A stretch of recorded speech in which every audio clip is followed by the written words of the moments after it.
This is the Fast Lane on 101 ESPN. It's Friday, then it's Saturday, Sunday. This is on you! Tell us what we want to hear. We need your help. We're going to give it to him. Just Anthony. He's going to get it all. Let's get nasty on a Friday. It's the Fast Lane on 101 ESPN. We got a very special show for you. Not only is it Freedom Friday, but our guy Brad Thompson's back in the house. Anthony, what's happened? Was that Janet That was at the Janet. end? The You like sweet that, don't you? sounds of Yes. Janet. How is she doing? We don't hear from Janet that Janet, much. text in, call in.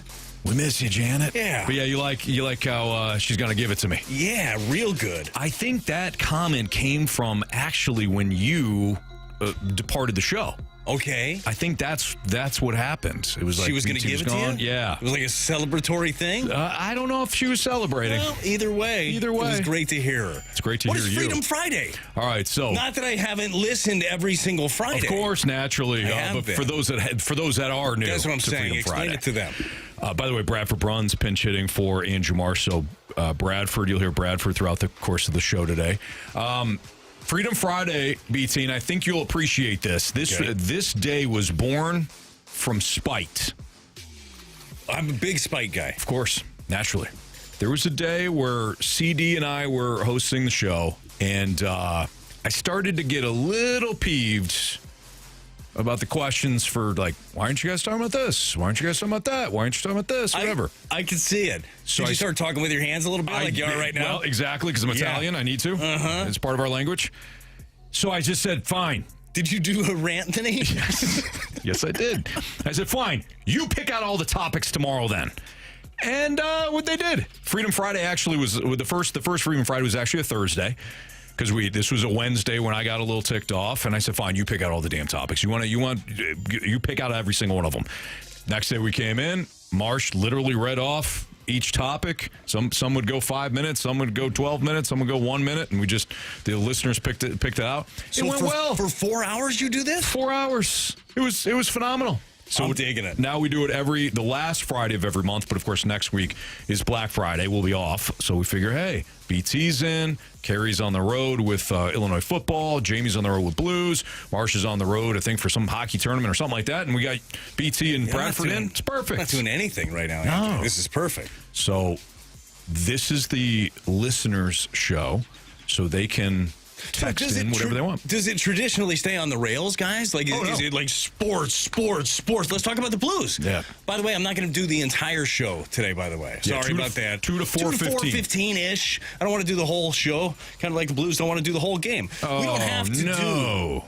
No, I was talking sports.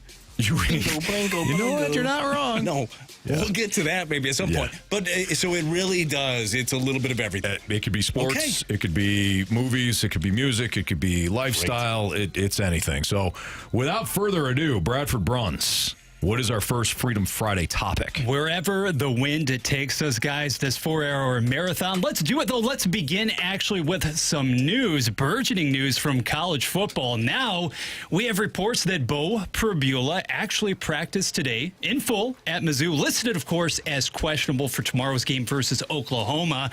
How much does that change how you view what the Tigers could do, currently listed as underdogs of 6.5 tomorrow? Yeah. And Bradford, you covered the team, so I'm interested in your thoughts on this.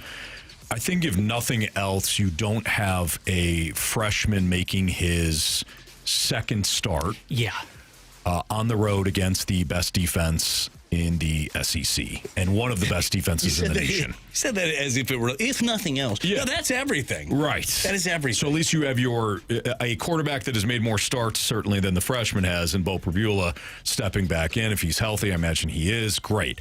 I don't know how much it impacts the way you play, though, because Bo Prabula, as we've seen, is somebody that can run around a little bit. He's good in that short to intermediate.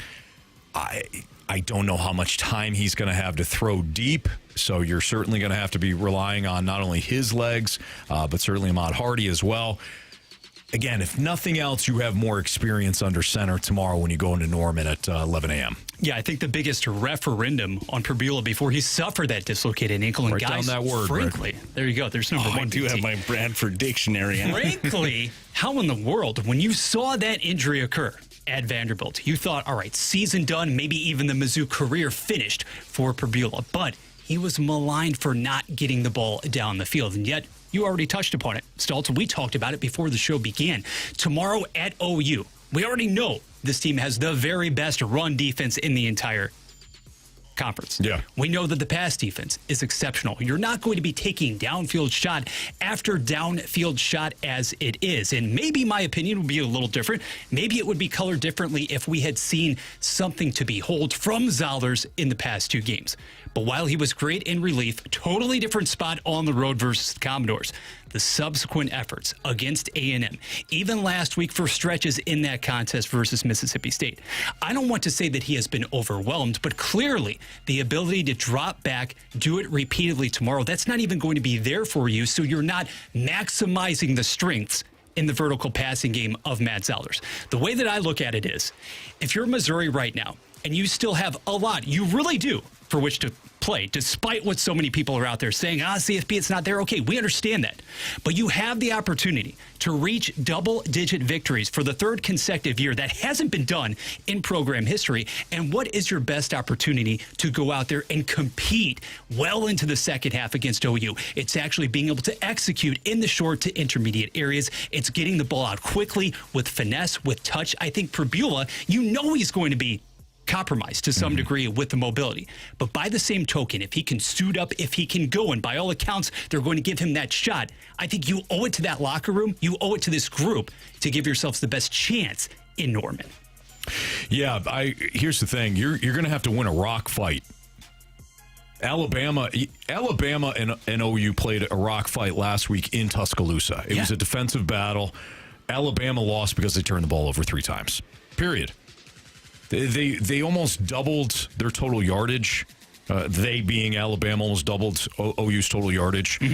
I thought Alabama was the better team throughout, but defensively, OU caused 3 turnovers. John Metzier protected the ball, unlike what he was doing in previous games. And Alabama, lost a huge game. You're going to have to win one of those 20-17 slogs if you're going to be in this thing. For sure. Defensively, I think Mizzou's going to be just fine. I thought they played very well against an offense in Texas A&M that's light years ahead of what OU's going to bring to the table tomorrow. It's a situation of, can you protect the ball if you're Bo Pribula? Can you run the ball a little bit with the combination of him and Ahmad Hardy? Can you get into the 4th quarter? Period. If it's still a 1-possession game, either way, in the 4th quarter, you have a chance to win that thing. Otherwise, it's going to be tough because if you fall behind, you're screwed. Yeah, the running game's the key, right? Hardy is going to end up being the key. You have to have some lanes for him to go. I know that's easier said than done at this point, but hopefully this is a Mizzou team that can't or does not shoot themselves in the foot. They got a great opportunity that is really good news and gives yourself the best possible thing. And I know, Bradford, you had mentioned a lot of people saying there's nothing to play for the college football playoffs. I get it. Like, if you're a competitor, you're a competitor. You always have something to play for. You don't think that guys are playing for reps for the following year. You don't think that guys are playing for looks at the NFL level. Like, you're always playing for something. I hate that idea of teams cashing it in. Have we seen it in the past? Yes. Like, you've seen teams not give you their old A effort at the end of a season, but I don't think that Mizzou is in a place like that. I think they're going to give Oklahoma everything they've got. No, and frankly, if you are any sort of really of an observer here, if you're a fan of the program, what have you, and you're of that mindset right now, saying, you know what, it was CFP or bust. This is uncharted territory for your program. Regardless of what's going on with the head coach, where he's going to migrate, we don't know. We don't know. So because of that, because of so much being on the table, you would think it would be a representative, more than representative effort tomorrow. And I am interested to see. Anthony, a couple of weeks ago, the defense held up remarkably well through about 3 quarters against the Aggies. And then the final score on the board, obviously, it wasn't indicative of just how well that defense played. Yeah. Can you get into the 4th quarter without having your defense being kept out on the field, basically drive after drive? But that's where I actually look to a very much improved second level, the front 4. Can you generate pressure at the line? Can you get home on Metzier, even though, yes, he has no mobility with the front 4, and make him uncomfortable? Because the one thing he has not been able to do since the hand surgery a few weeks ago, he hasn't been able to get that ball downfield, and neither Alabama nor Tennessee in the last game allowed him to execute a pass of more than 20 yards. So he can be had now. Yeah, I wonder, too, if Brent Venables and that coaching staff has reined him in a little bit, because he was playing hero ball, and it was fine when they played Michigan. He was the X factor against Michigan earlier in the year, but then when he came back from the hand injury, he was sloppy with the ball. And I wonder if they just said, hey, look, John, protect the football, make the plays that are in front of you. There's a couple of times last week I thought, too, I'm like, okay, we're going to start to see the hero ball come over, and it just never happened. So I don't think this is going to be a situation where John Mateer is the X factor tomorrow. I think both defenses are going to play well. And again, to get into the fourth quarter, anything can happen. All right, today is the final day for our Countdown to Thanksgiving campaign to benefit Operation Food Search. So if you're driving around right now and you got, I don't know, a bunch of cans in the back of your car because you're like, I'm going to do this at some point, do it today. Drop off today. Any Lee's Famous Recipe Chicken or Hot Shot Sports Bar and Grill. You can drop off non-perishable food items today. Today's the last day. Every donation earns you a free Coca-Cola beverage, one per person per customer, and all food collected will go to Operation Food Search to help local families. Now is a great time to help families that are in need and support our area food banks. Each donor can also enter to win a prize package that includes gift cards to Lee's and Hot Shots, as well as some Blues tickets from us at 101 ESPN. You get all the details on the Countdown to Thanksgiving to benefit Operation Food Search now at 101ESPN.com. But drop off those non-perishable food items to any Lee's Famous Recipe Chicken or Hot Shot Sports Bar and Grill today, and they'll go to the Operation Food Search. We're going to continue on here with Freedom Friday. It's the best part, Brad. I don't have to tease anything, but just keep sending in those. You know what's coming next. Yeah. If you text it in. Yeah, well, we don't, though. No, I have no idea. Bradford might. So, Air Comfort Service text line is 314-399-9646. You'd also join the Snake Pit on 101 ESPN's YouTube channel. Snake Pit? That's our 101 ESPN YouTube channel. They call themselves the Snake Pit. Say like the group? Yeah, that's the group of listeners. How do I get into that? Well, just go to 101ESPN.com. Right. Actually, I'm sorry. Go to YouTube and then type in 101 ESPN. I'll ask Bradford. Don't Yeah, okay. Thank you. I appreciate that. Water's Warm BT, Gator, Ellipsis, Splashback, Deuce, meet all the characters. Oh, yeah. You haven't met anybody. No. Splashback and Deuce? Are they a team? No. Splashback Deuce. Should be. Oh, it's all one name. Yeah, there's Splashback Deuce. There's Dr. Xander. There's G-Dog. There's Bacon-Wrapped Wiener. Those are delicious. Join all the fun. More Freedom Friday next on 101 ESPN. You can now watch 101 ESPN live on our Air Alliance Team Studio Cams. Catch every show live on our YouTube channel or at 101ESPN.com. 101 ESPN Studio Cams. Presented by the Air Alliance Team Heating and Cooling. Getting the job done quickly, correctly, 100% of the time.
ESPN is your home for Blues hockey. Every month during the season, you can score a pair of tickets to a Blues game at Enterprise Center. A new winner is picked every month throughout the season. Enter to win now at 101ESPN.com or on your 101 mobile app presented by Ted Cruz Frozen Custard. You're in the fast lane on 101 ESPN.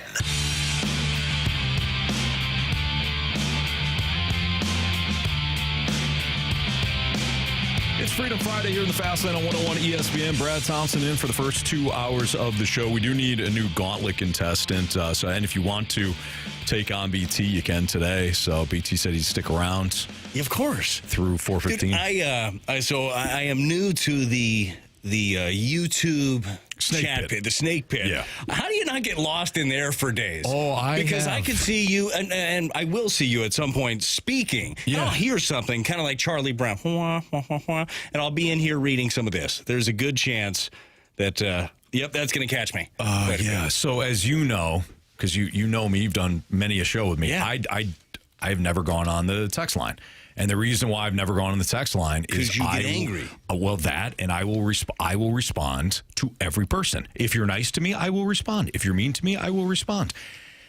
Well, I do go into the snake pit, and there I am typing away, or I'm reading. It can get very distracting. It's like you're driving the show. Like one of us slappies can do that. I know, but I like to interact with the people.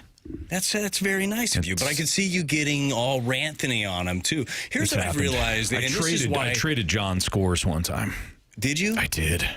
I felt real bad about it too. That's all right. You got to do what you got to do. Yeah. I have found that oftentimes my humor or my cadence, just the way that I say things, does not really translate to text. Because a lot of times, Anthony, we've joked about this in the past. Like I could say something to you, I'm smiling at your face, and maybe I cut you into little pieces, but you don't know because I'm standing there in my own blood. I have no idea. Look at you. Yeah. On text, you know, that was pretty pointed. So I try not to do that as much because I just know I'm going to write something. There are times, like after a baseball game, let's say maybe the Cardinals had a rough one, right? But I'm pretty chipper. Can't remember I'm pretty happy. Any of those times over the last 2 years. No, obviously not, right? But back in the past, and then I'll get home, and then I'll have a bunch of notifications, like, whoo, that's a lot. Every once in a while, one will catch me pretty personal, and I'll have something typed out with my bourbon next to me. Don't do it, Brad. Don't do it. Don't do it. And to this point, have not done it yet. Good for you, Brad, because I have been known to slip from time to time. My favorite is when you respond, and then they call you soft. God, you got me. Like, oh, really? So how do you want me to handle that? No. Yeah. Either way. All right, you're going to lose me for a while. What are we talking about now? Bradford. Into that ultimate rabbit hole we go. BT, the 618 says, hey, what's up? Among many other people, the people coming out in droves for you today, BT. Let's be excited about the return, no doubt about it. They were here regardless. I just happened to show up when Carey and Jamie could not. But happy to be here. It's been forever. I know. My key card still worked. So I still have my key card to the building. It looks like it's had better times. It's broken, but it still worked. That's it got me in matters. Here. So I feel like I'm still a part of the team. Checks don't come anymore, but I still feel like I'm part of the team. Well, absolutely, yeah. Well, maybe this one will come. I don't know if it will. I have no idea. I didn't even ask about that. Probably should have. Let's start with a little bit of baseball. Will the Cardinals net a top 100 prospect or two for Brendan Donovan? Ooh, that's a really good question. Look, right now, it comes down to supply and demand, right? You have a commodity in Brendan Donovan. Look, you can't say definitively if he'll be traded or not, but all signs are pointing to a lot of teams want him. He has value, and just from a personal standpoint, I love Donnie, and I would love him to be here. I'd love him to be a piece that you build around, but I also understand the business. I also understand that this team is probably not competing for a World Series in 26, probably not 27, maybe 28 is where you're at. At that time, he's 31, 32, making some really good money, and you have an opportunity to bring in, I would think, some high upside. I would look at pitching is what I'd be looking to bring in. I would say with as many teams, and especially as many big market teams that are likely going to want Brendan Donovan, I would say yes. I would think that you would be able to snag at least a top 100 prospect. How important is, and you just kind of alluded to it, Very. how important? That it's a pitcher? Yes. Yeah, I'd say very. Because to me, Brad, that's really where it starts. We had a conversation a couple of days ago where I'm like, all right, everybody is interested in potentially trading Brendan Donovan. For me, it's more about, well, are you getting pitching in return? Are you getting high-end pitching? And pitching that is at least close to the big league level. If not, I don't know how excited I am to deal somebody that is, and I don't have to tell you this, but such a valued commodity in the clubhouse and on the field. I mean, he kind of fits. He's the prototypical Cardinal. He is one of those, and it's cliche to say, but it is true. I wish I had a whole team of Brendan Donovans. Right. Like he's that dude. Mm-hmm. Like he's absolutely that guy. So you better make sure that you get it right. Correct. To me, it does start with high end pitching. If you can get that in return, I can negotiate with my feelings about trading Brendan Donovan. Oh, it's going to suck. If it's like a player if it's a package where you're getting, I don't know, a couple of position players that might turn into utility players. This guy may turn into a starter. And everybody around baseball, all of the, I'll use air quotes, but all of the experts, which are experts, look at him like, I don't know. Right. Like, I think that they're in a far better position. Look, this is going to be, and this is something that we can talk about a little bit later on if we want to, but this is going to be such a pivotal offseason for the new regime. Chaim Bloom has had the last year and a half to evaluate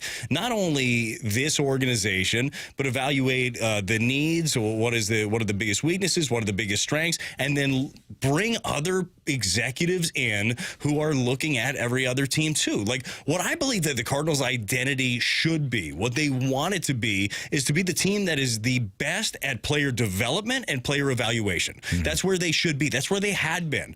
Like, we saw that, or early 2000s, mid 2000s, they were really, really good on that front. That needs to be the MO of this new regime, right? Yeah. And they have the opportunity to start with this offseason. This offseason, you expect a lot of moves to be made, a lot of moves around or sound around Arenado, right? That's one that everyone expects to move. Brendan Donovan, people expect him to move. I don't think that outside of Mason Wynn and J.J. Weatherholt, I don't think that anything's bolted down. Obviously, Liam Doyle's not going to go anywhere. Some guys that just got drafted, yeah. But there is a lot up in the air. It's just such a potentially defining time. Now, it won't be defined at the moment when the moves are made. Yeah. It will be defined a few years down the road for this new regime. Brad, you bring up a good point, too, because you typically see this when somebody comes in, and I'm talking about baseball specifically, when a new GM or a new president comes in, they usually have their mark, right? And it's right away. I think Brian Sabian, when he took over in San Francisco, the very first move he made was trading a fan favorite, Matt Williams. Oh, I was going to say Pete on the thing in the corner, marked that office. That was his. Well, he may have done that, but I can't definitively say one way or another if he did that. That's fine. Trade away Matt Williams in a package that included Jeff Kent, and yep. it catapulted them. You've seen recent examples like Theo Epstein. One of his first moves when he got to Chicago was, let's start with Boston. He got Big Papi in a deal with Minnesota. When he got to Chicago, whose name was David Arias for a while. Yeah, for just a second there. People make mistakes. Uh-huh. But when he got to Chicago, he acquired Anthony Rizzo. Every new GM or president has that first initial offseason in which they may trade a fan favorite, but they have to do something to spark the organization, to have it in a direction that, hey, this is where we're going. So I'm very intrigued with what Chaim Bloom's going to do. Yeah, we get a text here to the who sponsors the text line right now, Anthony? Well, here's the thing on that. It is the Airlines team, the video cameras. Okay, the cameras. Yeah. So the text line, nobody. I didn't want to give credit. Text line's Air Comfort Service. That's what I thought. That's what it used to be all the time. YouTube. I heard YouTube when you said text line. Nope, text line. Yeah. I'm still trying to follow along on all these things. But we get a text here from the 618. It says, Tommy Edman is a perfect example of what will happen to Brendan Donovan if you trade him. And I understand where he comes from. I believe that Brendan Donovan is a better player than Tommy Edman. Certainly a more accomplished hitter than Tommy Edman. Tommy might be a little bit better defender. I understand what you're saying there. My question back to you do you care if you get a franchise-changing player in return? I don't think that you do. If your return is more than Eric Fetty and Tommy Pham, Let's hope. Right. Like, you don't, I believe that wherever you put Brendan Donovan, if in fact he gets dealt, wherever he goes, he's going to have success. He's a really freaking good baseball player, and he'll succeed wherever he goes. But as a Cardinal fan, do you care if he goes on to have success if you get pieces that come back that set you up for the future? Right. Because you are not ready to win right now. Brendan Donovan is in a point in his career he's ready to win. He is in the pinnacle of his career. Hopefully for him, the next couple of years of the best baseball that he'll play.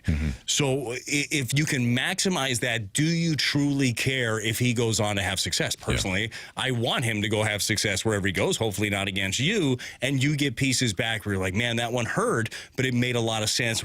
Thank gosh we have so-and-so. Yeah, you need multiple pieces. Right. Yeah, and it is up to Bloom to get, I mean, if it's a prospect haul of 4 players, hopefully 2 are significant, because it's not going to be all 4. It's just not, or all 3 if you get 3. But you need 2 for 1, and you also get all that cost control when it comes to the young players. Right, and we get a lot of text too about saying, hey, Tommy Edman, he has struggled offensively.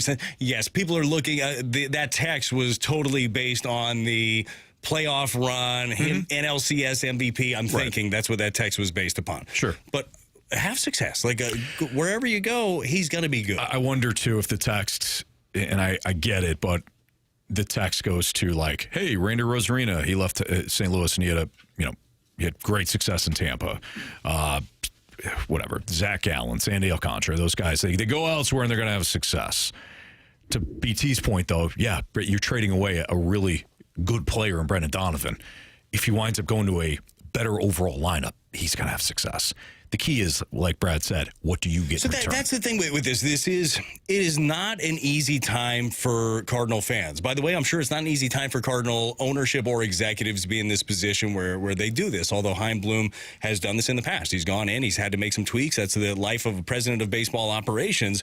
But you have a plan, and you're looking to build, and you have to get some of these right. And that's why player evaluation is so important.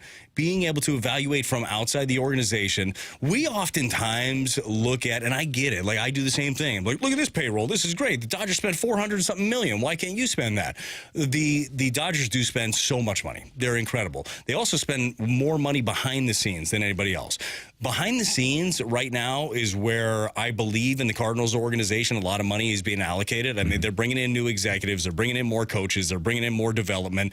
That is going to pay some dividends. I'm not telling you that you should be, good. They're bringing in more stuff. What does it do for me right now? I get it. You might not see that in 2026. I promise you will see it at some point. It will end up paying dividends.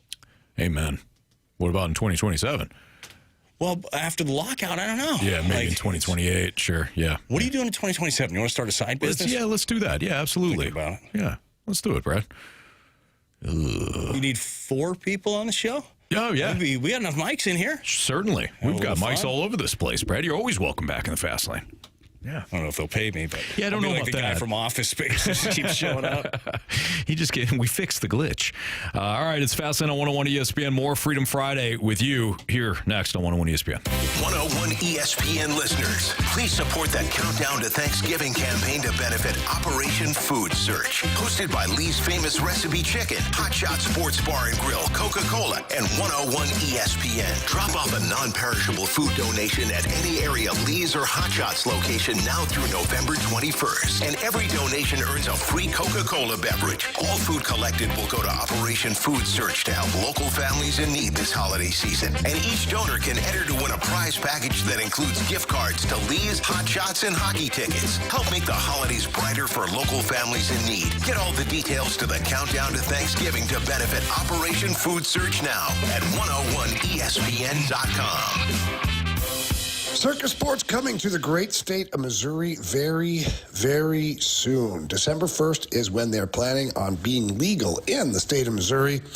But until then, you can always download your Circus Sports Illinois app. They've got great lines on all the futures bets over there, tight money line splits as well. The best odds of any app that is on the market.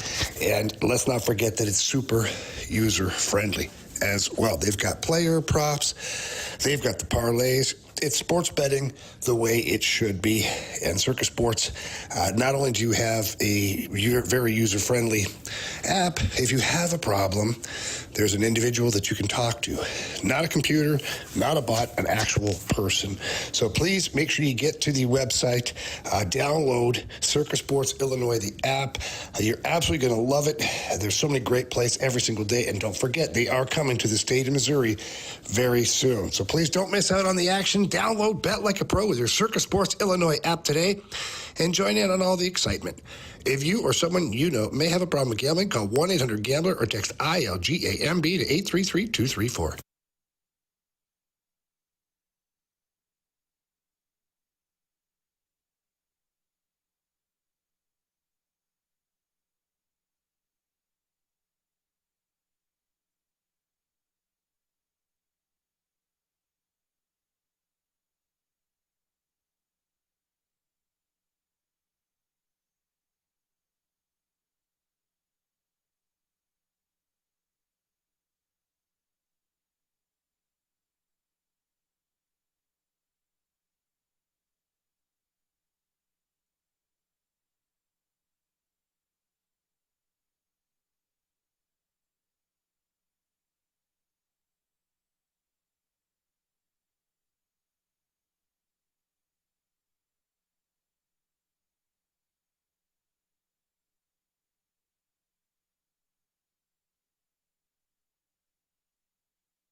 We want to hear from you.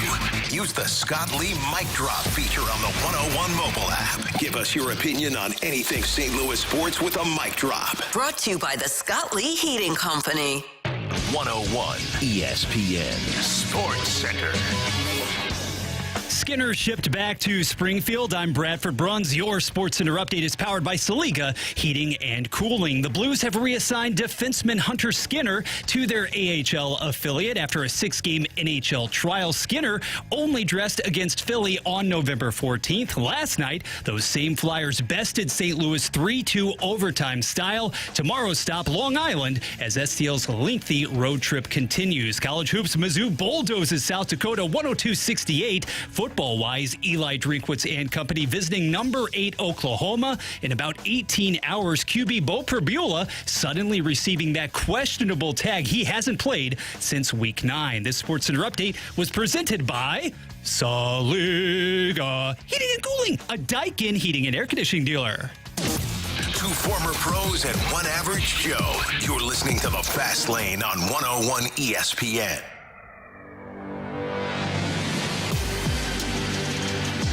It is Freedom Friday here in the Fast Lane on 101 ESPN. Bradford Bruns in for Andrew Marsh. And our guy, Brad Thompson, World Series champ with the St. Louis Cardinals, is on the show for the first 2 hours today, man. It's great to have you in. I'm enjoying this. I'm enjoying the Freedom Friday, too. I love that fun. your spiteful attitude to the text line really spawned something here. And just to clarify, because I just learned about the Freedom Friday, even though I do listen every day. I don't know how I missed this. Yeah, I don't retain a lot of information. You're out on a lot of Fridays. You know what I do? I was always one of those test takers who would cram for it, do really well on the test, then the information is gone. Sure. Other than every single song in the 90s and early 2000s that's lodged up in here, everything else in and out. So obviously I knew about the Freedom Friday, but I love the fact that it's just ever-changing. Well, now you're just a part of it. Out there. Yeah, I'm in. Yeah. Sweet Voice James. I know you know Sweet Voice James, right? Sweet Voice James. Yeah, How's he doing? So he reached out to... James is our weather guy, too, right? Yeah, well, he does it all. He also umpires. Also definitely umpires. Yes. James, how's the knees, too? I know he had some bad knees for a while. Yeah, he may have more surgery coming. I don't know. Well. Either way, he reached out to us on the old X.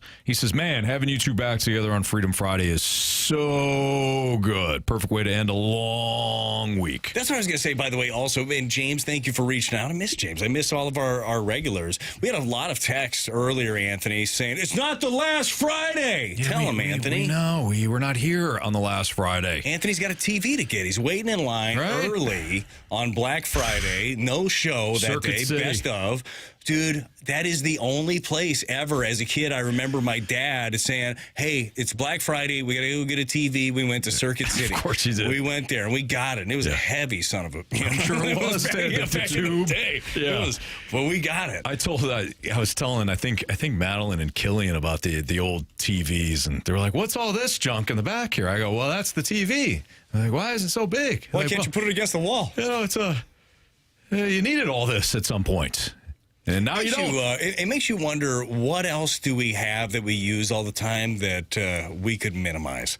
Like everything. I mean, TVs went from enormous to really tiny. Right. What else do we got going on? Phones went from you couldn't even. Oh, you had to be in a five foot radius. The one where you could Velcro on your hand, and turn it on. You ever see the videos now too of kids like they get like a rotary phone? You put that in front of them, no idea what to do. And let's be honest, you and I weren't even old enough to really use rotary phones. Didn't have. I remember my parents having them, but really we transitioned to the button dial. Yeah. Had it on the phone. You actually had to be attached in a room to talk on a phone in elementary school back in the day. Yeah. Like, golly, the good old days. Your parents would get on when you're talking to somebody, like one of your friends, like, hey, get off the phone. All right. Mom, come on. God's sakes. I'm talking to Jimmy. Remember dial-up internet? Reserving that 30-minute block? That was what is tough. that? What is a 30-minute block? Yeah. Well, you couldn't be on the phone. Yeah. Oh, that's right. God, I forgot about Couldn't that. be on the phone. AOL Instant Messenger. Yeah.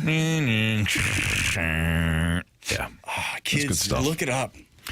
Anyway. It was like the pandemic, but worse. It's so much worse. It's our lives every day. All right, Bradford. Okay, guys, piggybacking off of the previous segment, albeit from the 636, Willson Contreras, 2 years left on his current deal, and he won't be breaking the bank really at about $18 million per, if I'm not mistaken. Now, the 636, though, wants to know, should he be the one Cardinals vet exempt from any and all trade discussions? No, I don't think anybody should be exempt other than the guys that we talked about before. And look, I'm a Willson Contreras fan as well. I love the energy that he plays with. I love the passion that he plays with. I love the fact that day in, day out, doesn't matter if the team is winning, if the team is losing, he is constant. And he's constantly a psychopath, which I appreciate. You know that, and I say that in the most endearing terms. Like, I feel like you need guys like that. But again, look where the team is at right now. Like, you're not ready to win. Contreras isn't going to be the difference between you being a World Series contender and not right now. So pieces that you could potentially get for Willson, who has been adamant that he said he wants to stay. He said it publicly, said it privately to the front office that he would like to stay in St. Louis. But I'm sure there will still be conversations if people want him, right? Yeah. But no, I don't think that he should be exempt. I don't think that any of these guys should be exempt from the conversation. The idea is, how do you make your ball club better for the future? And when I say future, because I know that that's a very broad term. So, what is that? I'm thinking 2028. Like, when I look at, like, when should this team be ready to fire? I'm thinking 2 years down the road, right? You get 26, you get 27. Fingers crossed that freaking 27, that Major League Baseball, the players union, and the owners can figure it out so we don't have billionaires and millionaires fighting again and people who are actually drawn to the sport of baseball right now pushing away. I feel like we've seen that happen before in the past. But that should be the goal and I know for Heimblum and company, like, they have a plan in place. And the biggest thing that you have to stop yourself, I would believe, I've obviously never been in those shoes in an office like that responsibility. Yeah, yep. That 2 years at Dixie State, that's going to set me up for this. He went to Yale, I'm pretty sure. But, you thought about getting a law degree. It was the Yale of Southern Utah at the time, which is now Utah Tech, 4-year school now. They got a football team and everything. Oh, nice. They struggle. Yeah. But they'll get better, just like anything else. Program. But like the hardest thing is to not deviate from a plan. Like, if your goal is, by this time, like, this is what I'm trying to build to, then that's what you do. If things come up, like, it's not like, I'm sure from a baseball player standpoint, I guarantee you nobody in the front office is like, let's get rid of that Donovan kid. No, they love Brendan Donovan and love what he brings to the table. But when you have so many teams that are interested in a talent like you have, and you know where you are at, like, let's be real evaluators of this club, like, you have to be able to think about making those deals. All right, a little bit of a shorter segment here, but we are going to continue to take your Freedom Friday topics. 314-399-9646 is the Air Comfort Service text line. Anything you want to talk about today? It's your show. Yes, we know there's still another Friday in the month, but we won't be here next week, which is why we bumped up Freedom Friday. So just another reminder. I like your style, Anthony. It's your show. You do whatever you want. Always has been. So I respect about you. Consistency. I appreciate that. Yeah. Freedom Friday continues next in the Fast Lane on 101 ESPN.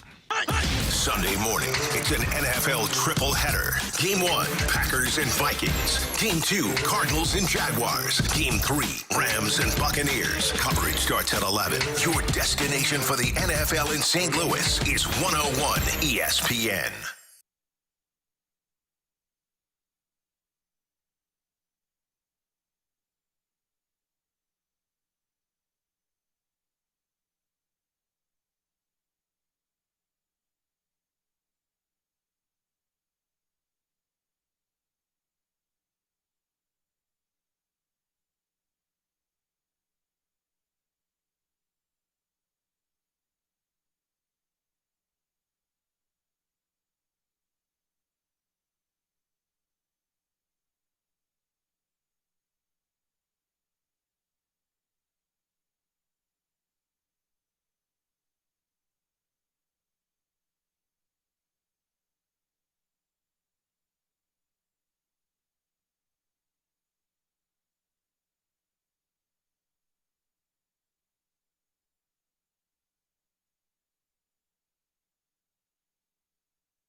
is The Fast Lane on 101 ESPN.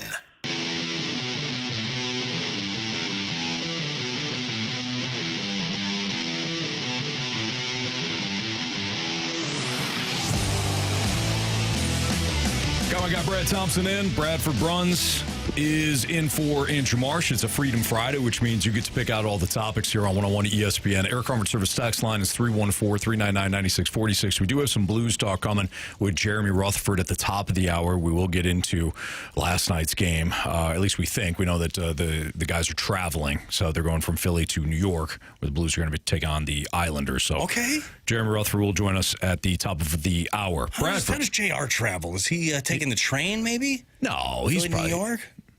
Oh, that's true. That's probably It's not only very what? far, right? No, a couple hours. Trains are a great way to travel.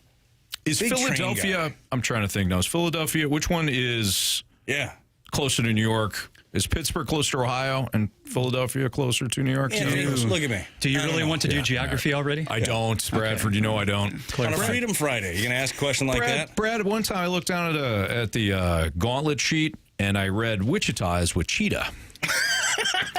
As you can imagine, I have never heard the end of that, and I won't ever. Well, I was going to say it on my grave. If it makes you feel any better, I got a reminder from the Snake Pit earlier about a soccer bet that I made years ago. Well, now, this one talked about a soccer bet that I made 3 weeks in advance, and I think I did have one of those, but you and I were joking about a soccer bet that I made. Somehow, like, the software was messed up. Yeah. This was during the pandemic.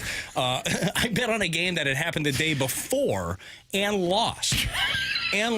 Like, that's the kicker of that one. So I remember that take as you were looking at it, you're like, did this game already play? Or did these two teams... It was like Crystal Palace or something. Like, what? Did these two teams... Oh, this has got to be the... I had all the information. Do they have a back-to-back? They took my money, too. I wasn't like, hey, sorry, man. Sorry about it. If you placed a wager on a game that already happened, I got nothing for you. Yeah. All right, Bradford, go ahead. All right, BT, we don't want to push you back to the park just yet, but the 636 would like to know, what is your favorite stadium, other than Busch, of course, to be able to travel to and call a game? Ooh, to call a game at it. All right, so this is... There's not too many I don't like. I think the best vantage point, or at least one of the best vantage points, is actually Milwaukee. You're just lower. You're close to the action. You're in foul ball territory. I enjoy the atmosphere there, especially in the last couple of years. They're playing good baseball. It's loud. But I would say that my other favorite, and it wasn't my favorite as a player, had nothing to do with my 6 or 7 ERA there, is probably Wrigley. And when you're doing the game there, you have no room. You have a chair, Anthony. You can't even scoot the chair back. You're like hitting the stairs. You can't move at all. At Wrigley. So you can't move at all. But the energy is outstanding, and it's just the history of it. It's the Cardinals, it's the Cubs. It's cool. Cardinal fans always travel well. There's just that built-in energy and rivalry. I really enjoy it there. And Dodger Stadium, like the old ones actually with the personality are the ones that I really enjoy going to. I'd add Fenway to that list too. Like just you think about all the people that have played at these stadiums, all the crazy events that have been there, and then to have the opportunity to call a game in some of those is pretty special. What's the best scenery when you're like literally in the booth? Pittsburgh. I can see that. Yeah, and now it's not the best scenery to actually call the game. You are so high up in Pittsburgh. Is it like Washington where you're... Yeah, so Pittsburgh, Washington, Miami are probably the 3 highest. Okay. And like there will be a ball, like thank God Chip has to talk first, where it's like, I would be deep drive to right field. Oh, and Donovan's under it at second base. What? Really? Just a bit short. Yeah, but there's some great places to call games. Yeah, that's cool. So Paul Skeens gets to drink that in for another year or two, right?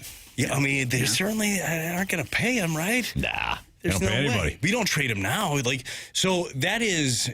I really enjoy that ballpark, and I encourage Cardinal fans, if you're trying to go to a road trip, a Central Stadium that you've never seen before, if you haven't been to PNC, go check it out. Like it is worth it. It's an awesome stadium.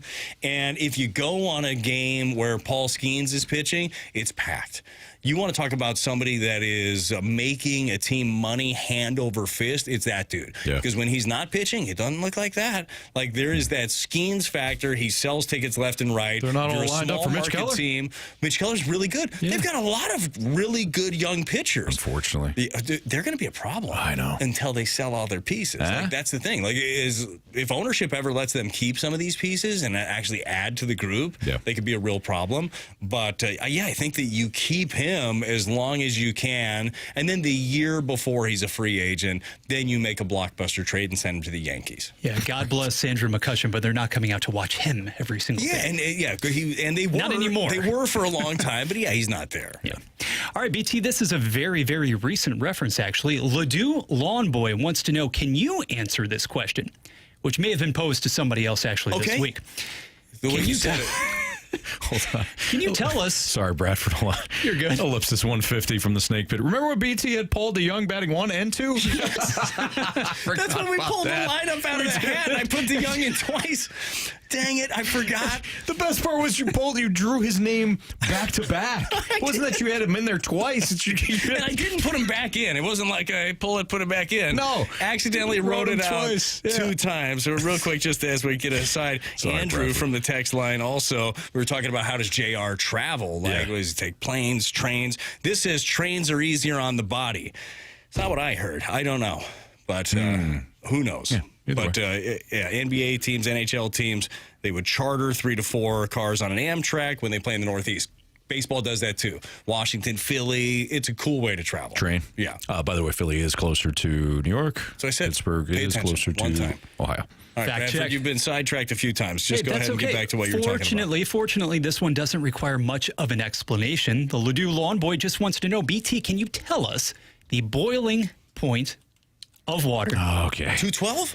In degrees Fahrenheit. Nailed it. At sea level. My goodness gracious. Nailed it. This guy right here. Scientist extraordinaire. Nice job. Anthony, who else was asked that question earlier and Me. didn't get it? Was it Jamie because it was Celsius? No, it was me. Actually, it's way easier in Celsius, isn't it? Probably. I don't know. Is it 100? Here's the thing. 100 and 0. That makes a hell of a lot of sense, doesn't it? That is what it is in Celsius, right? Right on the money. Freezing is 0. Century 100. mark. Yeah. Yes. Why do we not have the metric system? I don't know. Like, Anthony, We're gonna do everything difficult. I don't do a ton of like construction Everything. work, but when I do, some of this time just converting all these, it'd be a whole lot easier. Yeah. Do you have Give me the tens and the hundreds and the thousands. Do you have the different ratchet sets where? Yeah, the millimeters and the I'm like, what the hell is this? This one doesn't quite fit. And I have to. Then you make it work, and then you end up stripping your That's nuts. a problem. Yeah, you don't want to strip those nuts, man. It's an issue. Or your bolt. Yep, exactly. It happens. Sometimes it's regrettable Bradford, too. you ever do that? I wouldn't care to say at this point. Well, I'll tell you what, he's handy. Yeah, he is. More Freedom Friday next on 101 ESPN. 101 ESPN has your shot to score a pair of tickets to see your St. Louis Blues take on the Boston Bruins December 9th at Enterprise Center. The first 10,000 fans to enter the arena will receive a quilted quarter zip featuring the blue note on the front and the new STL logo on the back, courtesy of Pepsi Zero Sugar. Get more details and enter to win now at 101ESPN.com or on your 101 app.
Free, organic, free-range, and pasture-raised. Eggland's best. Better taste, better nutrition, better eggs.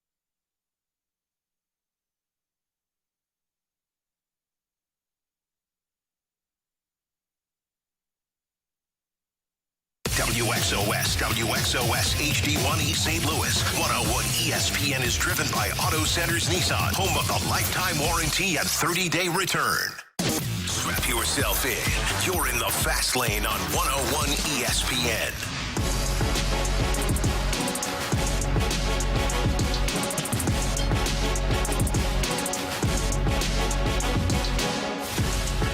Your time check is brought to you by Clarkson Jewelers, an officially licensed Rolex jeweler. We are scheduled to have Jeremy Rutherford on at some point today, but with him traveling, we're just waiting for him to confirm a good time. With Brad Thompson. On the train, most likely. Probably. We'll confirm. Yeah, probably. Yeah, Wi-Fi on trains, don't they? I think they do. Would think. Yeah, I think they do. Oh, well. I took a train one time from Detroit to New York to visit some family a long time ago. That was a long ride. Yeah. That was a long ride. You need to have an express, right? Where you're not stopping at all of Yeah. That was tough, man. Because I didn't have like a little cabin. It was just a seat. Okay. Try sleeping in one of them seats. The only time that I've ever been on a train was with a team, right? So you have these cabins. You can walk around. You've got like a food and drink cabin, a bar. That's a great way. That's a great way to do it. I want to travel by train more. You know what else I want to do, Anthony? I've never done this. I've never been on a cruise. I haven't either. I would love to try that. Although I've been recently watching Netflix, and if you've watched Netflix, you might not want to take cruises afterwards. Well, what are you watching on Netflix? Well, they've got like 3 or 4 documentaries on how cruises are just not great. You get lost. How do you get lost? Well, there was one woman who just disappeared. Oh, the lady that threw the diamond in the... That was different. That was a different documentary. Yeah. Real documentaries, too. Not the ones we really like, but real ones. Right. Yeah, some woman walked... I don't know if she walked off. I don't know if she got kidnapped. I don't know. She just disappeared? Disappeared. Did anybody check the husband? It's generally the husband. It's generally the husband. No husband. Or the boyfriend. No boyfriend. She was there with mom and dad. Yeah. With mom and dad? Yeah. Anybody check the parents? I think the parents are distraught. I bet they're happy. What? No, they're not happy. Well, you might want to check in on them. They seem like they're distraught. Of course you would. If you were trying to cover something up. Anyways, let's get... Come on now. I don't know. I haven't watched the documentary, Anthony. I just watch a lot of sick stuff that has twists. Okay. That would be a twist. If you still want to go on a cruise, just avoid all Netflix. Bradford? Heck of a question from the 314. You guys have to pick one player with whom to start a franchise. Shohei Ohtani. Here's the caveat, though, from the 314. He specifically says, not Shohei Ohtani for baseball, but the 4 major sports, all right? Baseball, hockey, football, and basketball. This individual says, regardless of age, okay, regardless of current team, obviously, you are making the pick. So his nominees are Scooble for baseball, Jaden Daniels for the NFL, Wimby for the NBA, and Macklin Celebrini for hockey. Take your pick, gents. I think for baseball, and I realize they said no age, but I'm considering the age difference between Scooble and Skeens. Give me Skeens for baseball. It's hard, and I agree with you. It's hard for me to start it with a pitcher. Same. Really? Yeah, but I don't know who else I want to have there, because like when we're thinking about position player, I mean, Judge probably would be next. Ronald Acuna Jr.'s got an incredible skill set. Bobby Witt. Bobby that's a good really one. Good. I know he's he might still actually be in his prime. I know he's been banged up. One of my favorite players still is Bryce Harper. I love the way he plays the game. Yeah. The injuries have caught up, but still one of my favorite players all the way through. It's a good one. That is a good one. But Bobby Witt would probably be your smart choice given the position. Is Shohei that good that we just can't pick him? Yeah. It's amazing how that happened, right? So with that being said, and we'll get to the other ones really quick. Is he the best baseball player to have ever played baseball? Yes. He's got to be, right? Like, with all due respect to Babe Ruth. Yeah, it's over. Face anybody. Who's going to be better than this guy? I don't think it's all said and anybody's going done. to be better than this guy. And Babe basically pitched for, a couple of years, frankly, near the tail end of his career. It's not as if he went out there during his prime. Yeah, understood. 700 home runs, like ridiculous, and Shohei will not hit that mark. But wow, with what we're seeing. I forget who the comp was. I want to say it was like Jacob Mizorowski, right? They had his numbers up, and just remarkable season the young man had. big time swing and miss numbers. Everything was great. And then whoever it was MLB Network. They said yes, and now add 55 home runs to that, and that's what Shohei did. Yeah, like that is amazing. All right, so Paul Skeens, it is. Who was your football guy, Anthony? Well, I still got to go Mahomes. Me too. I know that Jaden Daniels. The texter chose Jaden Daniels, which I get, young guy, but. I mean, Mahomes, when it's all said and done, he's going to rival Brady for Super Bowl rings and success and all that. I know he's not having the best year right now, but let's not forget the Patriots had down years too, and the Chiefs play in a much tougher division than the Patriots ever did. And the Patriots got gifted multiple wins every year because the Jets, Dolphins, and Bills at that time didn't know what the hell they were doing. So Mahomes will have Mahomes and the Chiefs, even in a quote-unquote down year, they're going to have an opportunity to go to the playoffs and do some damage. So give me Mahomes. Real quick with that, too, I would not be betting against Mahomes and a veteran team a week like this when you really need to start winning some football games. Like, I lean on the veteran guys. I'm with you with him. Yeah. I mean, if not Mahomes, Josh Allen or Lamar Jackson would do just fine. Please and thank you.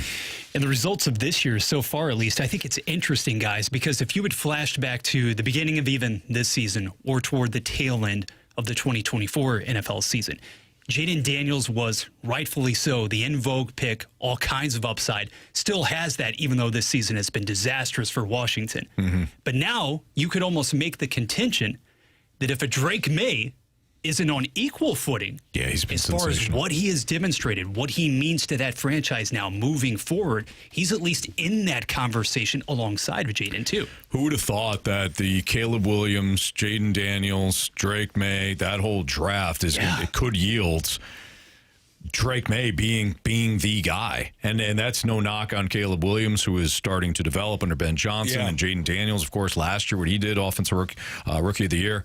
But what Drake May is going to be a serious MVP candidate from now through the rest of the season. Mm-hmm. Jonathan Taylor is still my MVP as we sit right now. But if Drake May winds up winning it, he continues to do what he's doing, I'm not going to fight John. But he's a running back. How dare you, Anthony? How dare you put a running back in the conversation? Better not draft him in the first round, I'll tell you that right now. Well, if you look at the success rate of some of these teams, Giants, Falcons. Who's your hockey guy, Anthony? You going Bedard? No. I mean, I would still lean Connor McDavid. I mean, yeah. I realize at the age of that, but we still don't know what Macklin Celebrini is. We don't know what Connor Bedard is. I know exactly what I'm getting with Connor McDavid. Mm-hmm. I know exactly what he is, and I know exactly what sort of points he's going to get. So give me McDavid. Going Wemby in the NBA, by the way. I'm a little surprised, by the way, Stoltz, that you didn't stick with the San Jose Shark, of course, and Celebrini, but we'll put that to the side for right now. I'll leave the more... That's still happening, Brad. It is. Well, that's what fandom does. Anthony. Even from the fill-in. But I'll leave more of the nuanced hockey talk to Jamie. But to me, also, there's still such a divide, such a chasm, and a gap between McDavid, Draisaitl, and everybody else. Mm-hmm. And I like what you said there as well about the known commodity that is Connor McDavid too. Going back to the football, though, from the 636, speaking of the AFC side, not the Patriots, rather, but based on what we saw from Houston's defense last night in that game, in that second half versus Buffalo, is it just as good as Denver's, but without the name recognition? Oh, Houston's defense? They sacked him 10 times last night? Yeah. It felt like 17. Lost count. Houston's defense is phenomenal. The ability to rush four, because you got Will Anderson, who wasn't even completely healthy last night, wrecking Buffalo's offensive line. The back end with Stingley is phenomenal. Bullock has been great. That defense is outstanding. And the speed and the pursuit. Like that was the one thing that stood out last night. Is they don't quit. No. Like you think that one of the dudes is out of the play, and then all of a sudden he's coming from the other side of the screen to hunt down a quarterback. It's ridiculous. Brad, it got to the point last night when I was shocked when Buffalo would pick up a first down. I'm like, what happened to Houston's defense? It took that hook and ladder for Buffalo to really do anything, especially in the second half. So they went into halftime. They allowed the kick return for a touchdown. Otherwise, Buffalo really didn't do anything from the end of the second quarter through the second half. I know they had their opportunities. They went for it on fourth. Buffalo's a whole nother story, right? Like, Houston's probably the headline. Buffalo might be the story from last night. Houston winning 3 straight games with Davis Mills has been remarkable, too. Yeah. And it begs the question of C.J. Stroud looked... I mean, it was like the offensive line was an issue. Some of the weapons were an issue. Like, there was all sorts of problems. We talked about you're wasting the defense. Davis Mills has stepped in and done yeoman work here. He's not better than C.J. Stroud, but if I'm the Texans, specifically DeMeco Ryans, I'm looking at the OC and saying, okay, did you simplify things? How are we getting... Why is he having this success? Why is the O-line all of a sudden not an issue now? Why are we picking up wins against quality opponents when we couldn't beat bad teams earlier in the year with C.J. Stroud? No, you read my mind, because certainly it helps that the offensive line is markedly more healthy right now. Sure. But from a schematic standpoint, being able to keep him upright, getting the football out as well. C.J. Stroud, it seemed...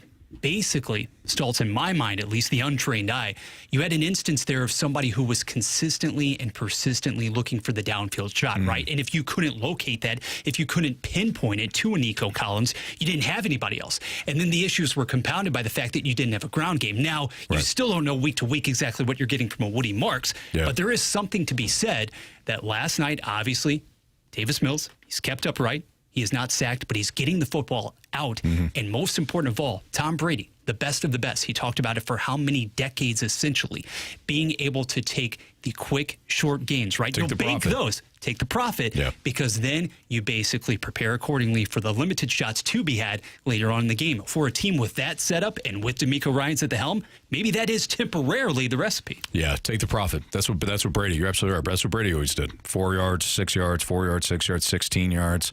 Gronk, up the seam. There was nobody better than that. You're looking at some of the offensive play right now, and whether it's Patrick Mahomes in Kansas City, Jalen Hurts in Philadelphia, guys that are extremely talented, that are playing off script, and they're special. You don't want to take that out of their game, but when they're off script, it means everybody else is too. And I wonder if that we've seen that in Houston, where they're off script and the passing game wasn't flowing with C.J. Stroud, off script in Philly and the passing game isn't rolling, and now with Mahomes in Kansas City, it's not. There's no rhythm to it. It's very hard, right? Because how do you find that balance? How do you utilize, and Jalen Hurts, I think, is a really good example of this. How do you utilize that elite athleticism, yet still set everybody up? Because you want to know, if you're a receiver, you want to know that if I run this route, the ball's going to be on me. Right. Or if this is my cadence, he is thinking about making this pass first, but oftentimes the athleticism takes over. I think that it's probably, and Anthony, you're the football guy, and it's your show. You would have a better feel for this. Like how do you create that as an offensive coordinator? That good balance and that confidence in your quarterback to have that skill set? Well, that's a good question. So Kyle Shanahan has always been the guy that's like, just run the play. Run the play. If you need to check out of it, fine, but you're going to check out of it and stay within that play. He is adamant on it. And previous quarterbacks that he has had, they have talked about their frustrations with it until year 2. And then all of a sudden they're like an MVP candidate. Yeah. And Shanahan's thing is, look, I'm doing all the work. Not that the QB's not doing work too, but I'm putting all these hours in to game plan for this specific opponent. I've done the work, right? Let's get on the same page, but run the play. Now, to your question, how do you balance that when the play breaks down? That's when Mahomes is special and Allen is special and Lamar is special and all these other guys are special, right? But I think what's starting to happen is these quarterbacks that are so gifted are kind of doing their own thing. Like Josh Allen, how many of those sacks are on him last night? There were a lot. I mean, there's a lot of times where he likes to bail out. Atlanta did it to him too. Houston did it to him. He likes to bail out. They had somebody right there. They'd rush up, which you really don't want to do too much. Rush up the field, come back, because they knew he would eventually try to bail out. Keep curling back. Exactly. In, yeah. So The book's kind of out on him. He always wants to run. He always wants to run to his right. He's going to have to probably play on script a little bit more. But if he doesn't, you also get 6 touchdowns like you did against Tampa, and you can win the game. But they are highly reliant on Josh Allen. It's either he's Superman or he's not. And if he's Superman, you win. If he's not, you're going to lose. And granted, playing on script does become much easier when you actually have, and it's not as if you have a surplus of options there in Orchard Park, but Right. Dalton Kincaid, not available last night. Sure. You see what happens when a Khalil Shakir is forced to step up and be more of the guy. Yeah. That's not his role. And that's to say nothing of whatever they have happening with the Keon Coleman. Mm-hmm. This guy was drafted with a high pick a little over a year ago, healthy scratch in 2 consecutive games. He had to have developed this season. And if anything, it would appear as if locker room wise, he's taken a big step back. Yeah, and I thought they figured that out because remember, he did not work out with the team in the offseason, and the team was like, all right, but then he came in mature, and they're like, he's a different kid. They talked about it against Baltimore, I think in week 1 on that Sunday night, like he's a completely different dude. He had a couple of touchdowns, but obviously the immaturity is still there for him. So not good right now in Buffalo at all. And I was talking to our guy, Donnie Fandango, a lifelong Buffalo Bills fan. I love Donnie. He loves his Bills. And he said, and he brought this to my attention. It was. I was texting with him a little bit. Were you? Yeah. Because you send him gifts. Are you one of the friends, like you and I have a very... I love to speak in gifts. Yeah. We have similar personalities. Sometimes we poke people when we know. A little bit. I won't do it in football just because I don't want that coming my way. Yeah, Sundays. Well, how was he last night when you were texting him? I was texting him when Josh Allen got hurt. Oh, when Trubisky put on his helmet? Yes. And everybody's like, you better get better. Oh, great. Are you any better now? He's like, I'm fine. Yeah. Fine. Who's our backup? I'm not dead yet. That's right, Mitch. Not dead yet. Anyways, he pointed this out. Houston's got 6 wins. Buffalo was 7, and now you lost the head-to-head. I mean, Houston's right on Buffalo's tail. Buffalo started out 4-0. Yeah. Like it was, okay, here we are. This is the time. They have lost to Davis Mills, Tua, and Penix, their last three losses. Those last 2 spots in the AFC, it's going to be wild. Yeah. It's going to be a lot of fun, too. All right. Freedom Fridays continuing. Nothing yet from JR, Bradford. All right. We'll get JR on at some point. Again, he's traveling right now, but we'll touch base at some point with him in the fast lane. Freedom Friday continues next on 101 ESPN. It's time for another moment in Blues history. On this day back in 2013, the Blues would shut out the Edmonton Oilers, picking up their 24th win of the season. A 6-0 final score as in between the pipes, Brian Elliott stopped all 23 shots. Chris Stewart, Brendan Morrow, Jaden Schwartz, Patrick Berglund all scored, and Chris Stewart picking up the hat trick in that hockey game. This date in Blues history is powered by Classic Air Care. Make your life more comfortable for all your HVAC, plumbing, and electrical needs. ClassicAirCare.com. Let's get dirty, St. Louis. St. Louis's best shop around, Dirt Cheap. They are your one-stop party shop. They have massive selection of anything that you're looking for. They've got new locations, too, popping up everywhere. They've got the originals out there, but new ones in Washington, Fredericktown, Hillsborough, as well as Wentzville. And with the holidays right around the corner, why not stock up for any parties, any get-togethers? How about some little stocking stuffers? You know, those little airplane bottles? They'd be perfect little stocking stuffers. You're absolutely going to love everything over at Dirt Cheap. Make sure, too, that you download the Dirt Cheap app. You start saving immediately. Every time you make a purchase, you get a little saving every time. And it qualifies you for certain raffles and sales and deals and all sorts of things that are going on over there with the app. You can also use the app to place an order for pickup or delivery, which is a fantastic feature from Dirt Cheap. So check out Dirt Cheap at cheapcheapfunfun.com. Again, that's cheapcheapfunfun.com. Whatever your tastes, you'll find it at Dirt Cheap. Order ahead with the Dirt Cheap app. And remember to have fun, but please be careful out there.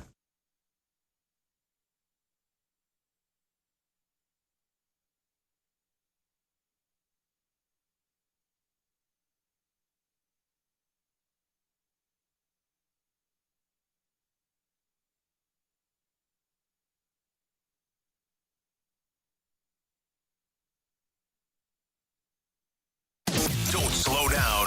You're in the fast lane on 101 ESPN. 1, 2, 3, 4.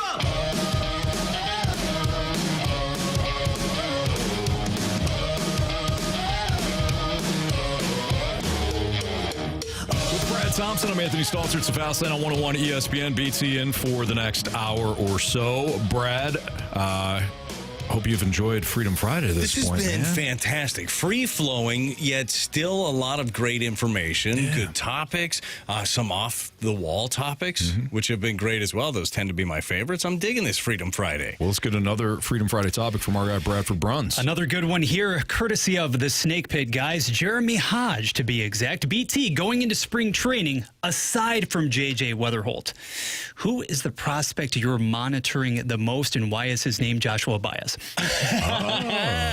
Well, I think that I am very excited to see Joshua Baez. Liam Doyle's the other one I just want to get eyes on. First-round pick. You're excited about him. But look, Joshua Baez, this young man, highly touted. I believe his second-round pick in 2021 for the Cardinals.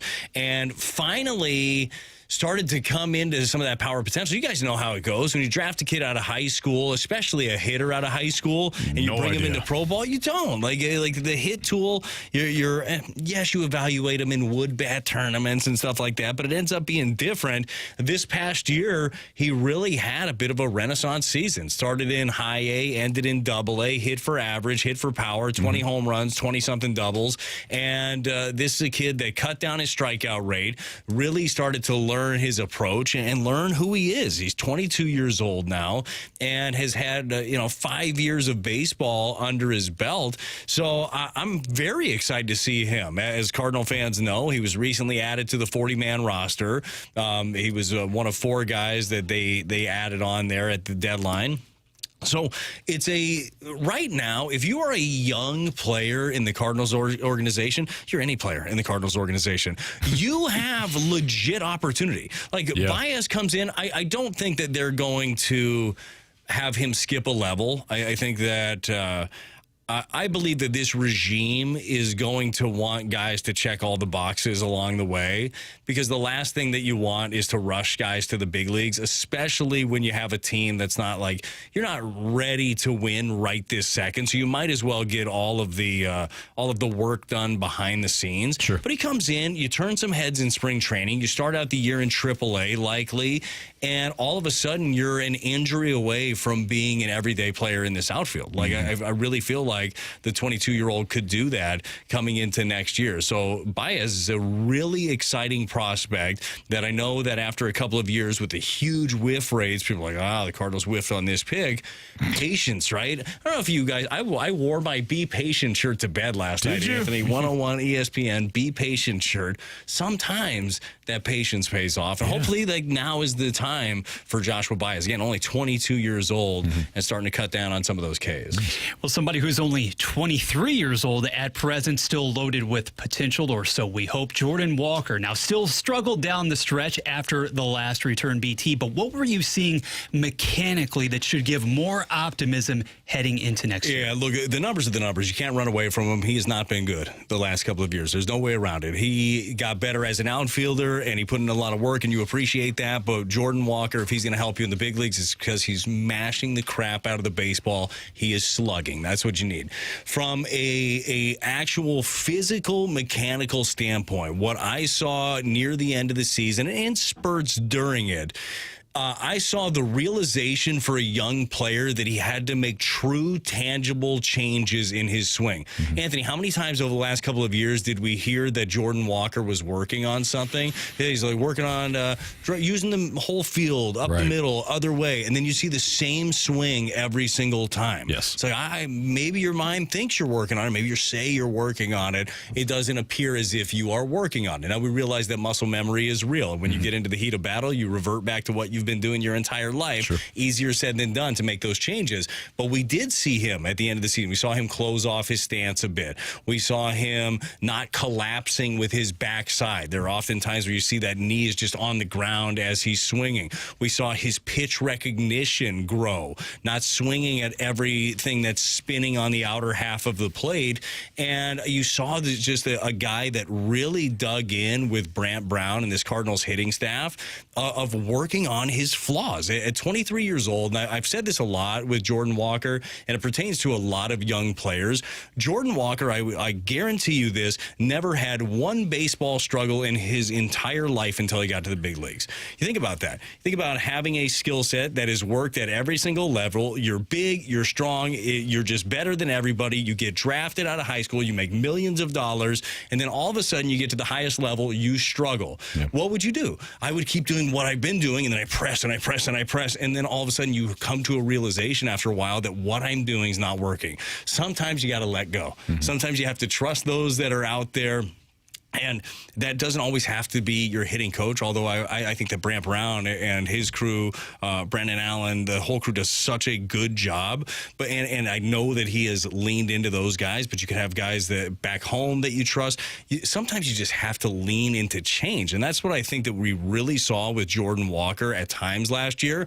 And that's why this is, and we probably said this about Jordan last year, but I truly believe it now. Like that whole runway thing, running out. Like you need to show out at some point. Yeah, new regime. This is going to be one of the most influential and enormous off seasons for an incredibly talented young man.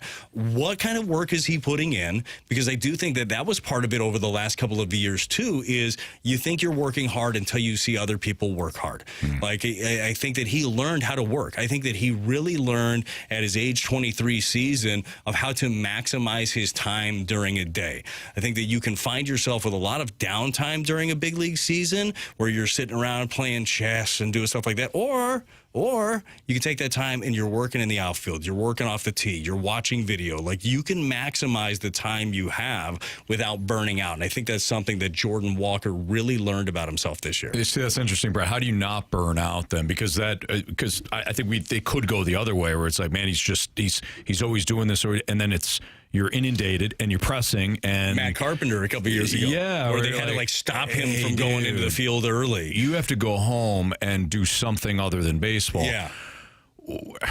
Whose responsibility is it to kind of show the young players the way? Because I'm Jordan Walker. Like, if I am willing to put in the work, that's one thing.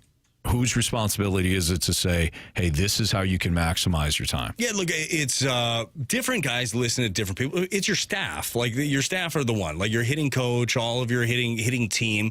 Those are the guys. Like, here is the plan, okay? And the plan is not the same for every hitter. Like, that bothers me more than anything. And this doesn't happen in many organizations, I'm sure. But where it's just like, here's what we're doing. We're all different, right? Every single one of us is different. We have different things that we need to work on, whether it's what we're doing off the tee beforehand, what kind of flips we like, what area of the field we're trying to hit to. Like, there is a finely tuned plan for every single one of these guys before a game, before a series, before you face a starting pitcher.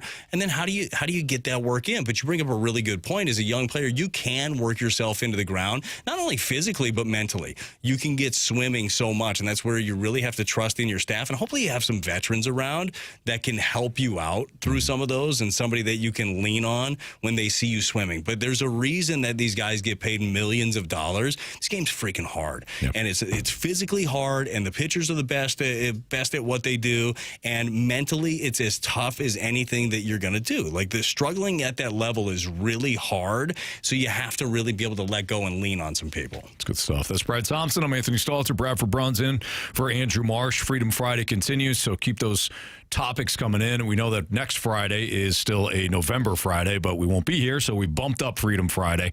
So keep those topics coming in. America! Yeah. Almost did it, too. Coming Man, you almost got me. Yeah. 314-399-9646, the Air Comfort Service text line. We'll continue with Freedom Friday next. Do you have what it takes to beat the Blues? Tune into BK and Ferrario every week for your shot to take on a member of your St. Louis Blues. And you can win a signed puck and tickets to an upcoming game. Can You Beat the Blues is presented by Twin Peaks. Eats, drinks, scenic views.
St. Louis Blues' quest for the cup starts right here. Big save on one end. Tie game on the other. Tomorrow afternoon, Blues and Islanders. Pre-game at 1:30. Puck drop at 2:30. Score! He tucks it in with a great move. This is your exclusive home for Blues hockey. 101 ESPN. 101 ESPN. Sports Center. Prabula primed to give it a shot in Norman. Good afternoon. I'm Bradford Bruns. Your Sports Center update is driven by Johnny Londoff Chevrolet and Johnny Londoff Autoplex. Tomorrow morning, Mizzou visits 8th-ranked Oklahoma and could see the return of QB1. Bo Prabula officially listed as questionable. He dislocated that left ankle on October 25th versus Vandy. Return man Demarion Folks, however, already ruled out. Also Saturday, Jim Montgomery's note will invade Long Island. Blues Isles puck drop slated for 2:30 p.m. Forward Alexander Texier, meanwhile, AHL bound. One more NHL note. Jets goalie Connor Hellebuck may miss 6 weeks after undergoing arthroscopic knee surgery. This SportsCenter update was driven by Johnny Londoff Chevrolet plus Johnny Londoff Autoplex. See them at londoff.com. Chevy, together we drive. Are you kidding me?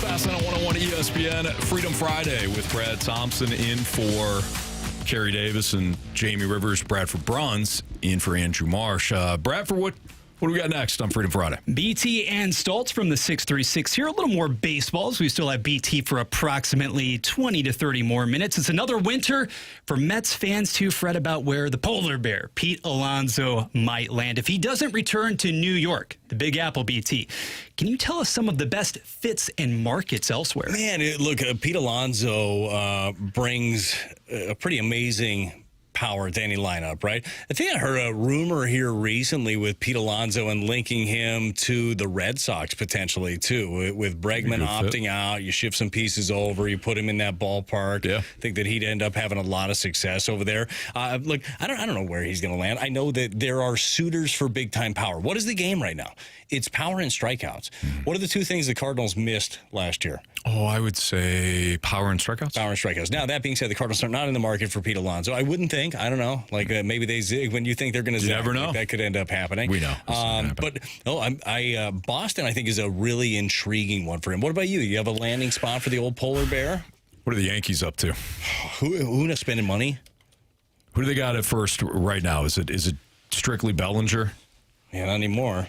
Rice can play there. He was platooning with Goldie, was he not, down the stretch? I think he was.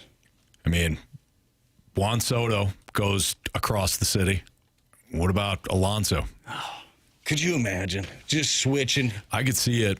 I really could. They need a first baseman. I think that makes a lot of sense. They're willing to spend, obviously. So I could see that being a landing spot. I mean, if you're the Mets, you at least have to entertain it. When you think of Pete Alonso, do you have like a moment or Brad, what do you think about when you think Pete Alonso?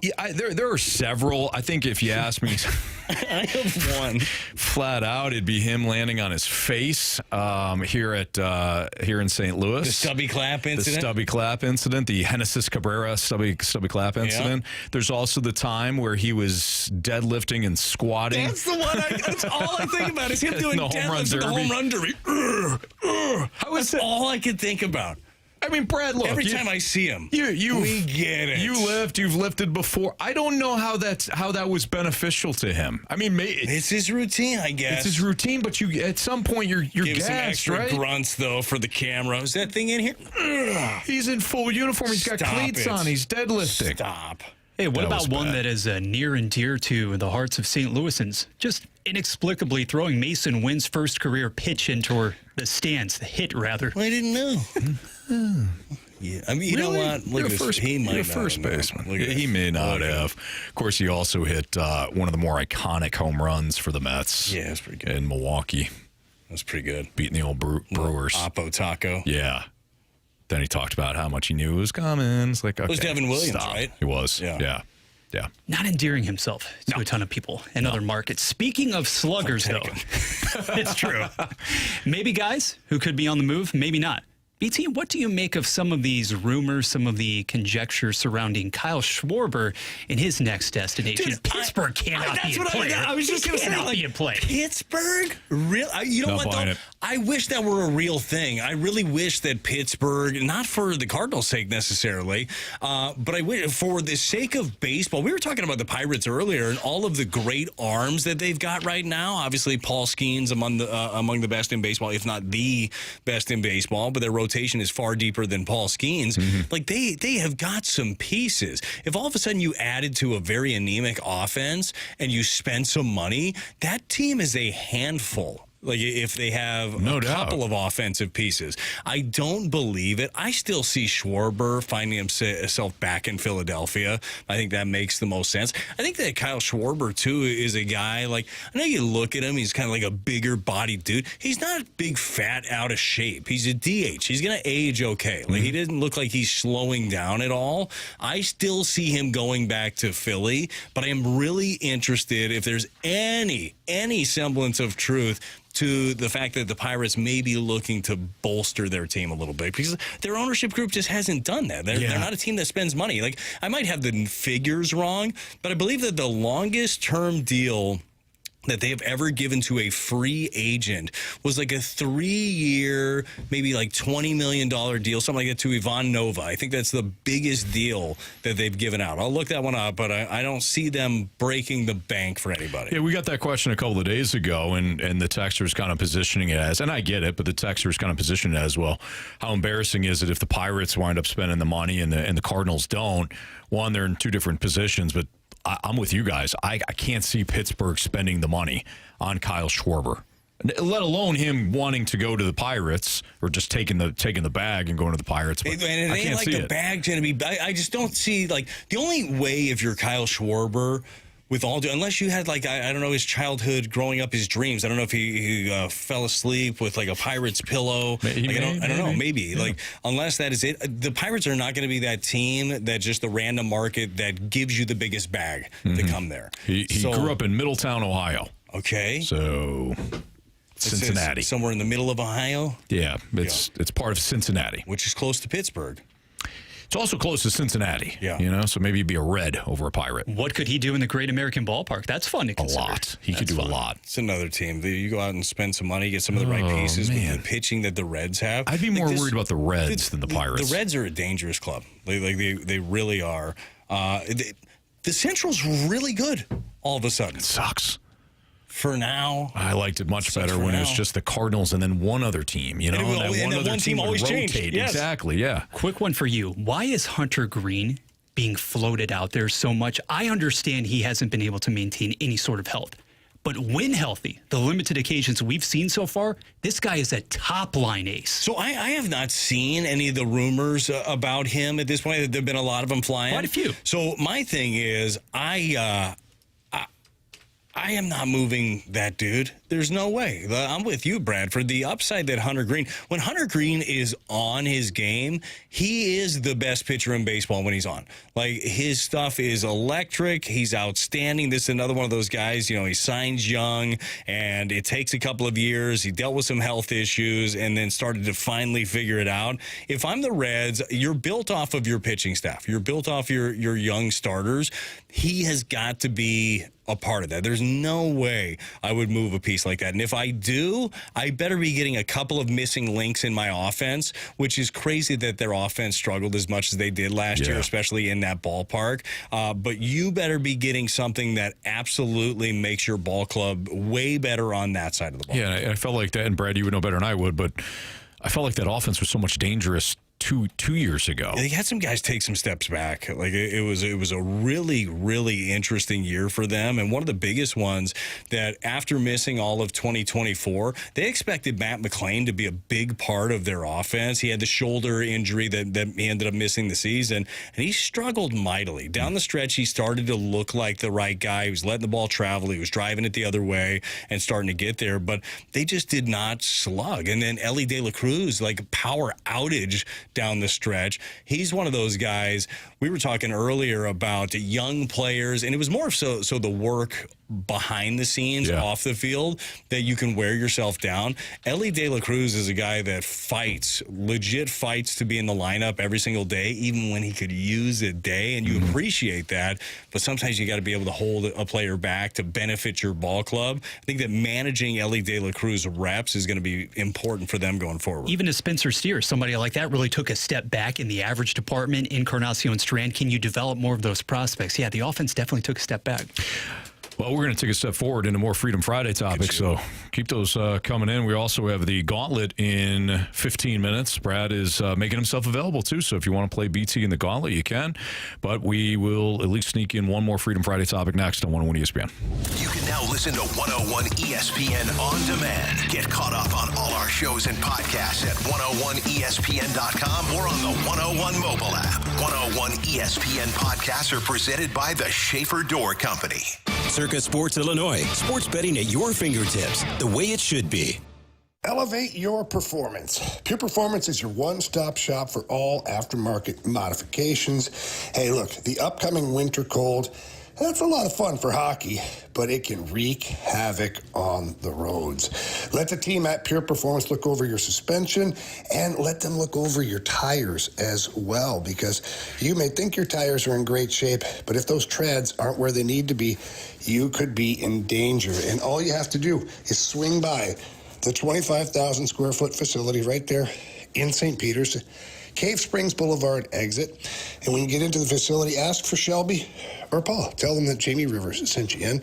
They're going to take great care of you. They're going to check out your tires and your suspension. And then if there's anything else that you're looking for, it's right there in the shop. You're absolutely going to love everything that they have to offer over at Pure Performance. So please make sure you get there in person. Get those tires checked out. But if you can't get there in person, at least check them out online. Visit them at pureperformance.com. That's pure, P-U-R, performance.com.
Open up your 101 mobile app and use the code PBR for your chance to win a 4-pack of passes to the Professional Bull Riders Pendleton Whiskey Velocity Tour. Bringing the heat to Enterprise Center December 6th and 7th. The toughest sport on dirt is bringing the top bull riders back to St. Louis for an adrenaline-charged spectacle. Enter to win that 4-pack of passes for PBR now at 101ESPN.com or on your 101 mobile app. You're in the fast lane on 101 ESPN.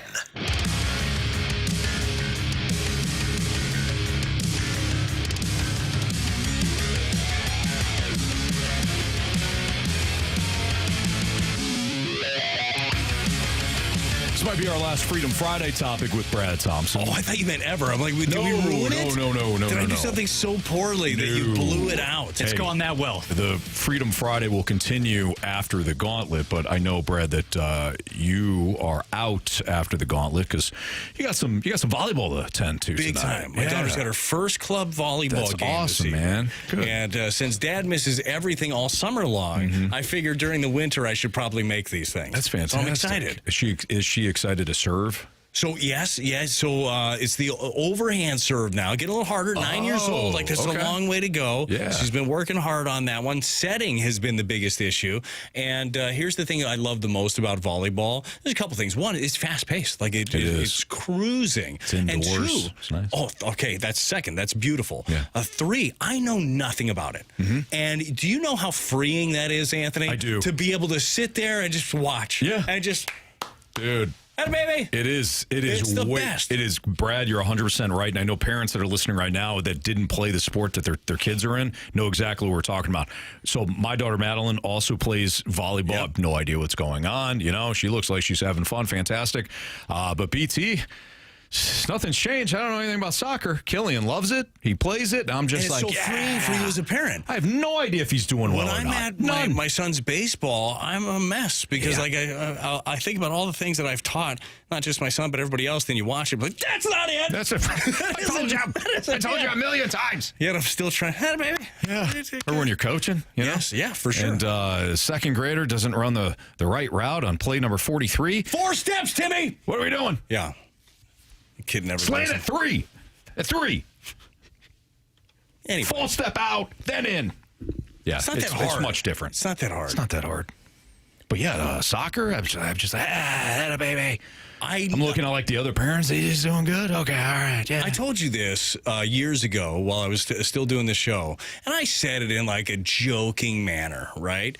But I was pretty serious when started watching a little soccer and realized there wasn't some sort of like a dodgeball kickoff in the beginning. It's just somebody that just goes boop and then just hands it to the player on his team. There you go. That would be way more fun off the bat if you had to sprint to the ball and kind of like. Do you remember the first XFL when they had a sprint to get the ball? Yeah. Yep. That didn't work out well for that XFL. No, and then the next one was fine. It was fine. It was going UFL. okay. Yeah, it was going okay. Yeah. Then pandemic ruined it. Much like everything. Yeah, it happens. Anyways, hey, Bradford, what's our next Freedom Friday topic? Why don't we spin this positive, huh? Go Battlehawks, and our next topic, that is from the 217. I believe it's Central Illinois, which makes this one very interesting. Which of these STL food staples do you guys savor the most? What is the best? You've got toasted ravioli, the T-Ravs, you've got gooey butter cake, STL-style BBQ, or the pork steaks. So I feel like I could cheat right here. St. Louis-style barbecue, I feel like my pork steaks are jumping into that, right? Yeah. Or are we just talking about St. Louis-style ribs?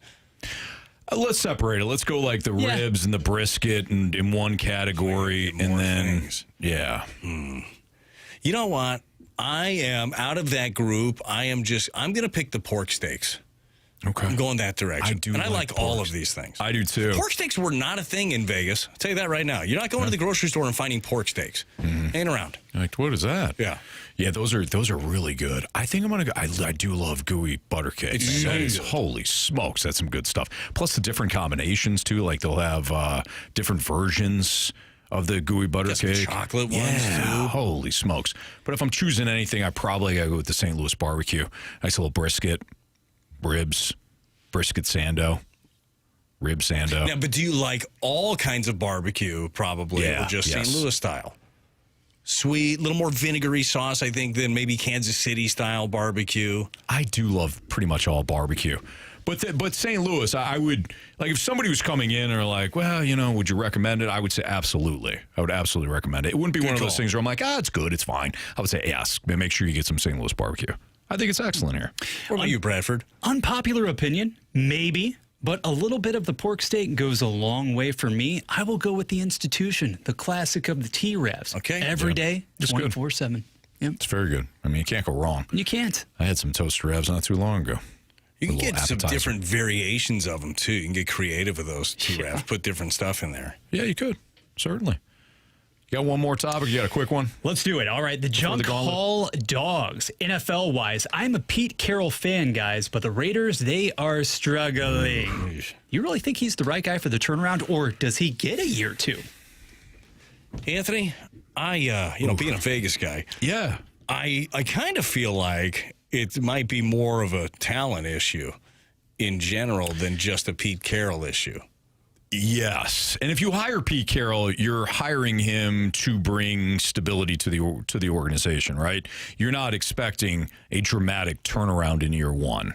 At least I wouldn't think so. Right. So let the man do his thing. It might take a year or two, but here's the other thing. You want Pete Carroll who's got a track record, to continue.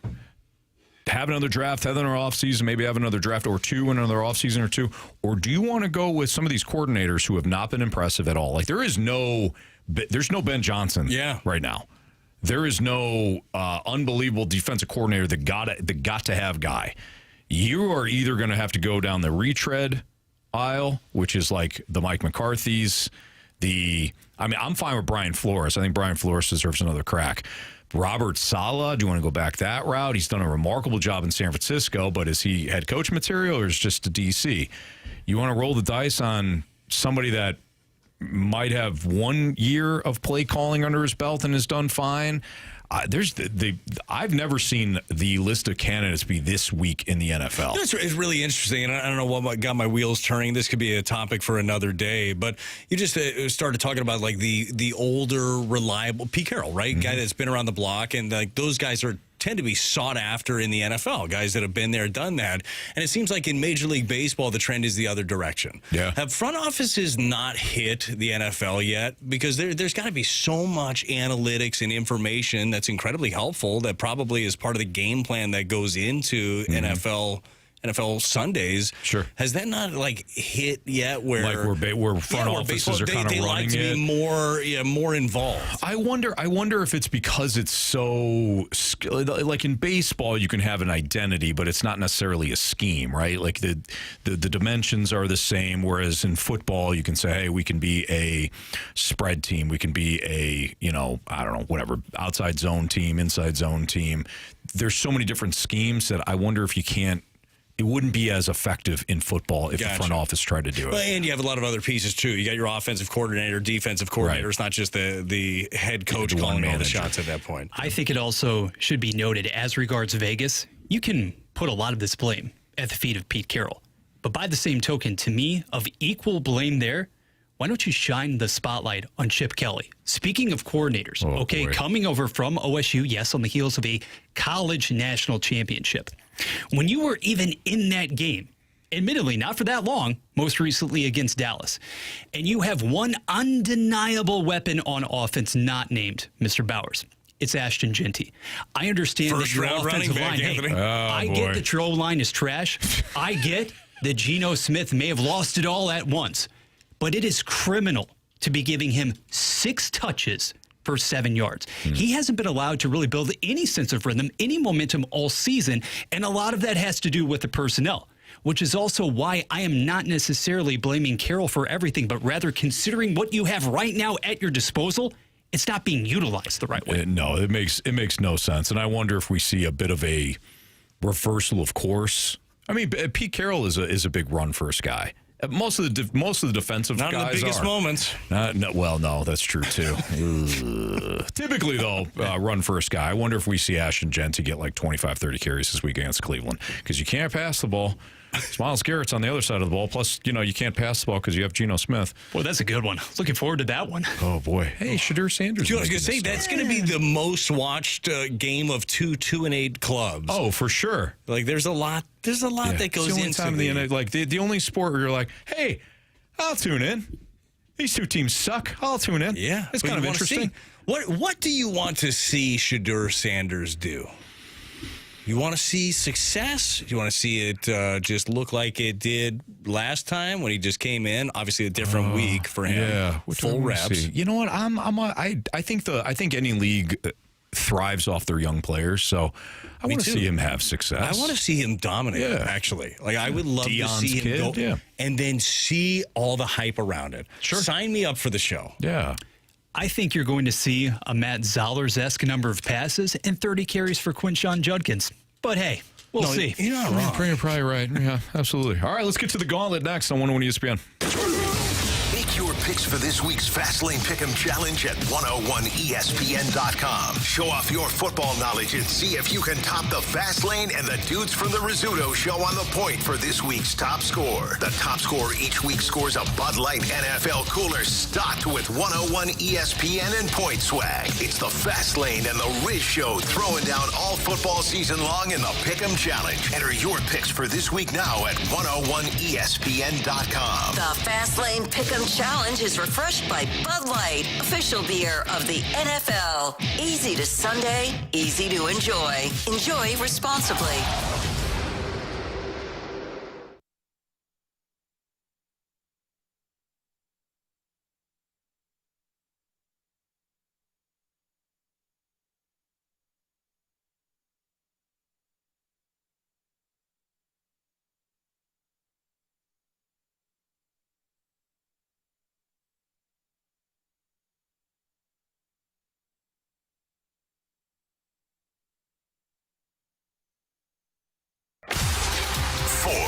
Warriors. 4 categories, 1 challenger.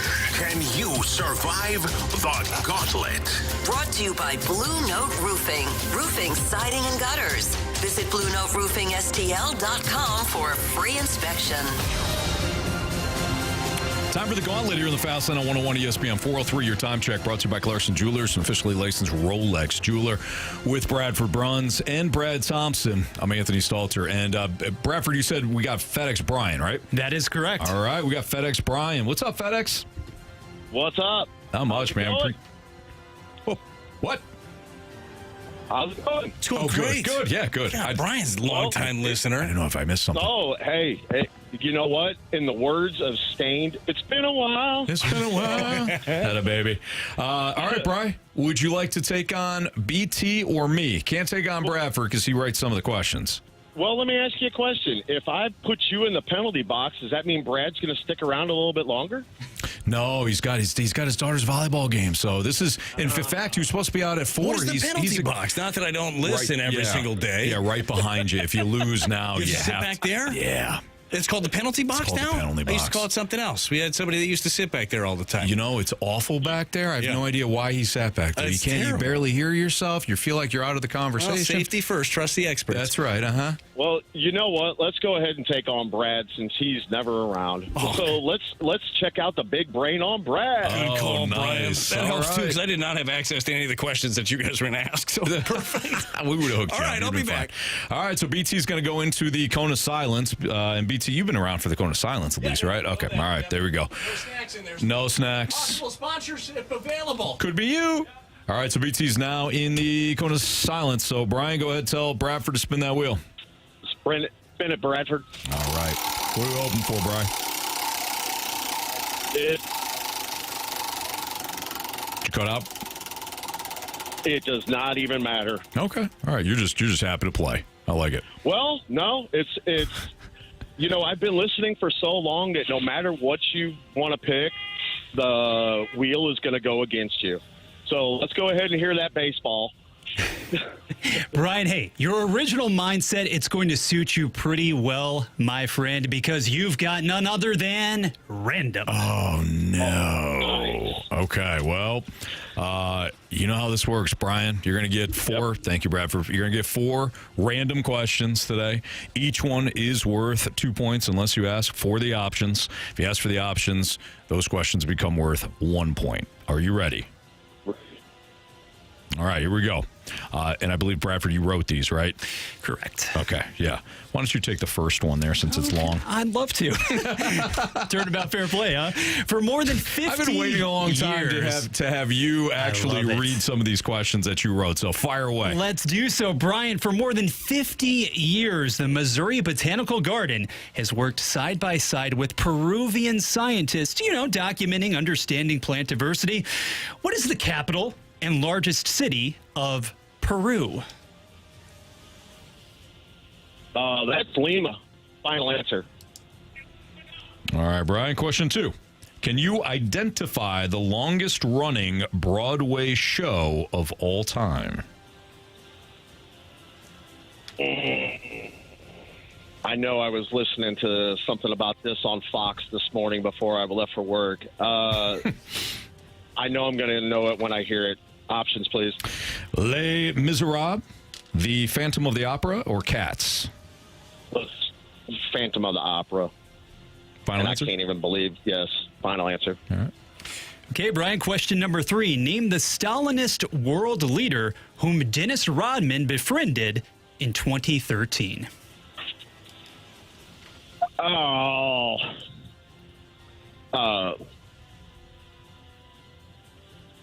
The president over there in North Korea, Kim Jong-un?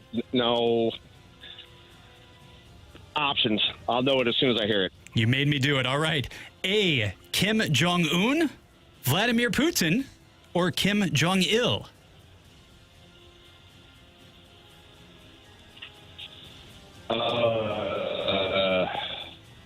Ill. Final answer. Okay. All right. Final question. Olympic volleyball matches are best of 5 sets.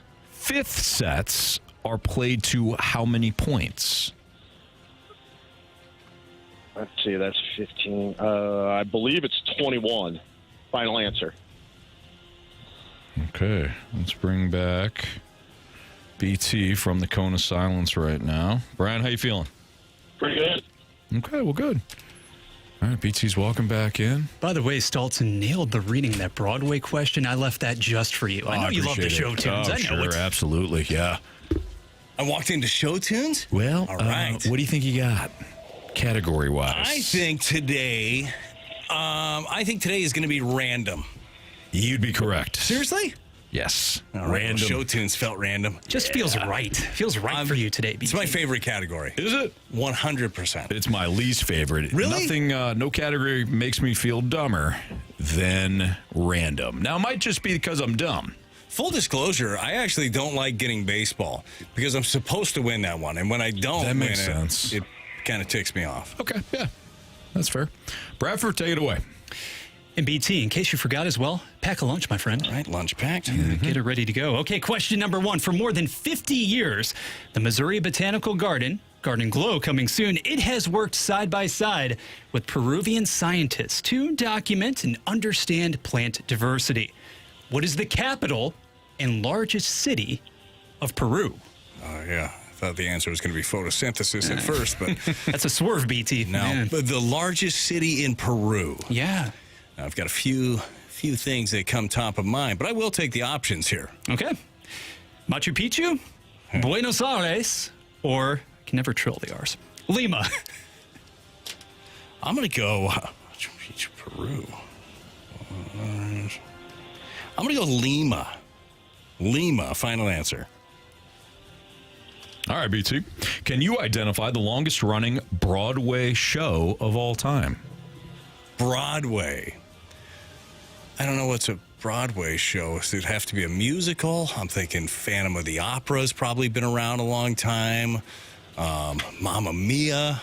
Do those count?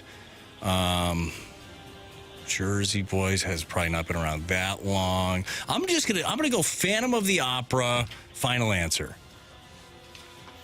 Boy, it probably wasn't an option. From one end of the spectrum to the other, no doubt about it. Name the Stalinist world leader whom Dennis Rodman befriended in 2013. Oh, was it Kim Jong-un? Wasn't it him? I'm pretty sure. Kim Jong-un? Yeah. Yeah, final answer. Besties. All right, Brad. This is appropriate. Okay. You are heading out of here to Yeah. go see your daughter's first volleyball match. Yeah. A volleyball question? Olympic volleyball. Told you I don't know anything about this sport. Well, we'll find out. Olympic volleyball matches are best of 5 sets. 5th sets are played to how many points? In the Olympics, 5th set, carry the 2. I'm going to say 5th set is played to... Boy, is it the same as YMCA rules is what I'm wondering. I'm just going to stick with... I'm going to go 15 final answer, Anthony. 15 final answer. Okay. It's not going to be 15. It's going to be higher than that. These are grown-ass people. Oh, well. Well, let's find out. Yeah, let's. Question number 1. For more than 50 years, the Missouri Botanical Garden has worked side by side with the Peruvian scientist to document and understand plant diversity. What does that mean? What does that mean? Oh, it understand plant diversity. Yeah, how the plants diversify in the ecosystem. Everywhere. Oh, yeah, and so everywhere. really, it's a big umbrella. A lot of different elements scientifically stored underneath. All right. Yeah. That seems like one of those fake jobs that Elon got rid of. No. What is the capital and largest city of Peru? Brad, you said Lima. Brian, you said Lima. Ooh. Correct answer is... You know it is Lima. But go. Brian didn't need the options. What? Sorry, world traveler. So Brian's up 2-1 over BT. Can you identify the longest running Broadway show of all time? BT, you said the Phantom of the Opera. Brian also said the Phantom of the Opera. Correct answer is... After 13,981 performances, closing in 2023 was the Phantom of the Opera. But Brad didn't need the options. Let's go. Big thespian. We're all you are. We're tied up 3-3. Nice job, guys. Real nice. Okay. Name the Stalinist world leader whom Dennis Rodman befriended in 2013. We heard Brad say, isn't it Kim Jong-un? That was it, wasn't it? I think so. So we went with Kim Jong-un. Brian attempted to say the name, said, I'll know it when I hear it. He took the options. He went with Kim Jong-il. Ooh. So it's or ill. God. Correct answer is... It's a Freedom Friday. It's a Team America kind of Friday. But it's Kim Jong-un. Kim Jong-un. Oh, yes. So BT is now up by 2. Comes down to this, boys. Comes down to the volleyball question. Okay.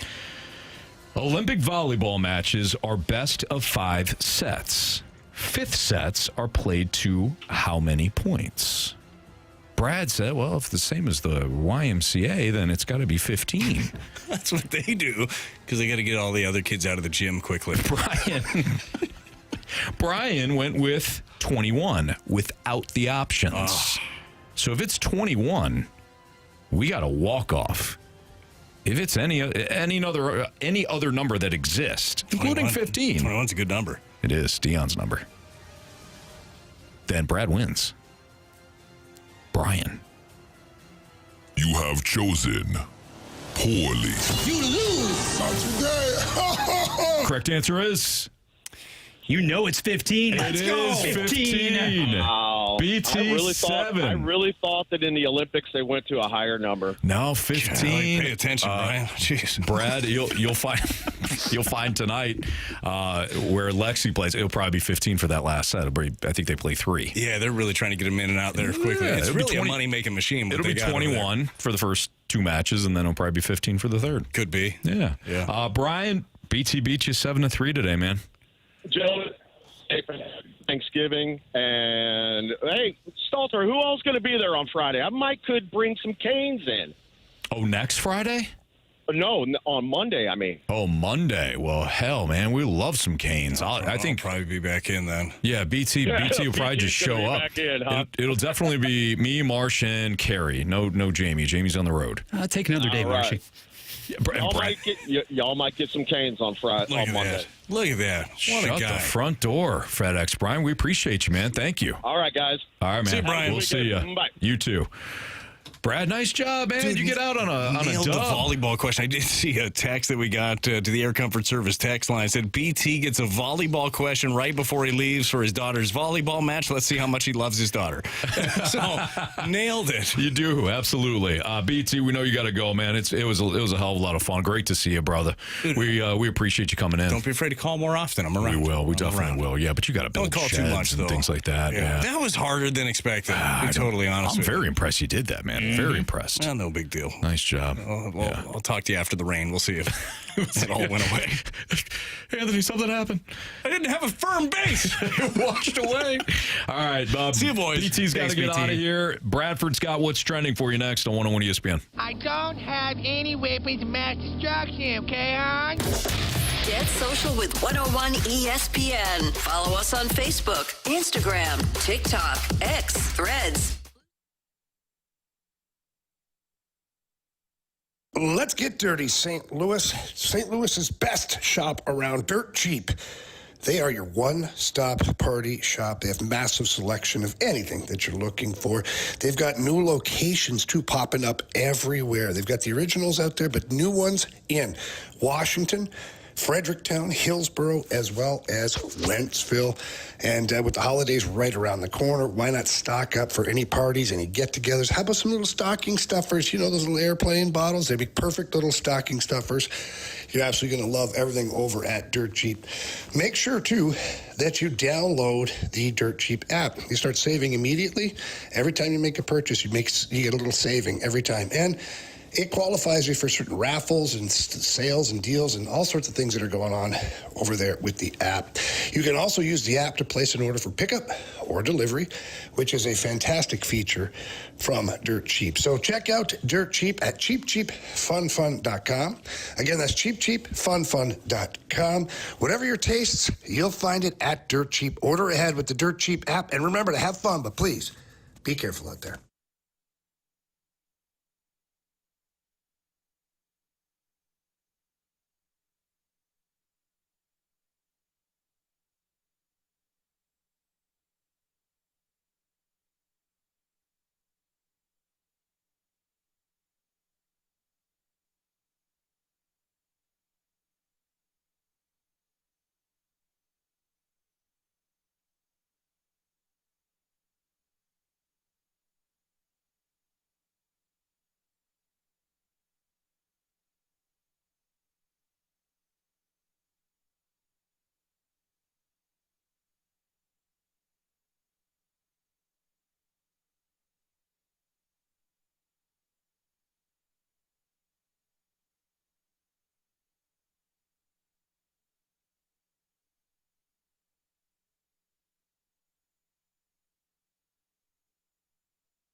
101 ESPN has your shot to win tickets to see comedian Daniel Tosh Saturday night, March 28th at Stiefel Theater. Find all the ticket details and your chance to score free tickets for Daniel Tosh right now at 101ESPN.com or on your 101 app. Powered by Dobbs Tire and Auto Centers. Buckle up. This is the Fast Lane on 101 ESPN. What are the hot topics in the sports world? What in the wide world of sports is going on here? It's time to find out with What's Trending? Brought to you by Elite Comfort Experts. Heating and cooling with no gimmicks, just guarantees. EliteComfortExperts.com.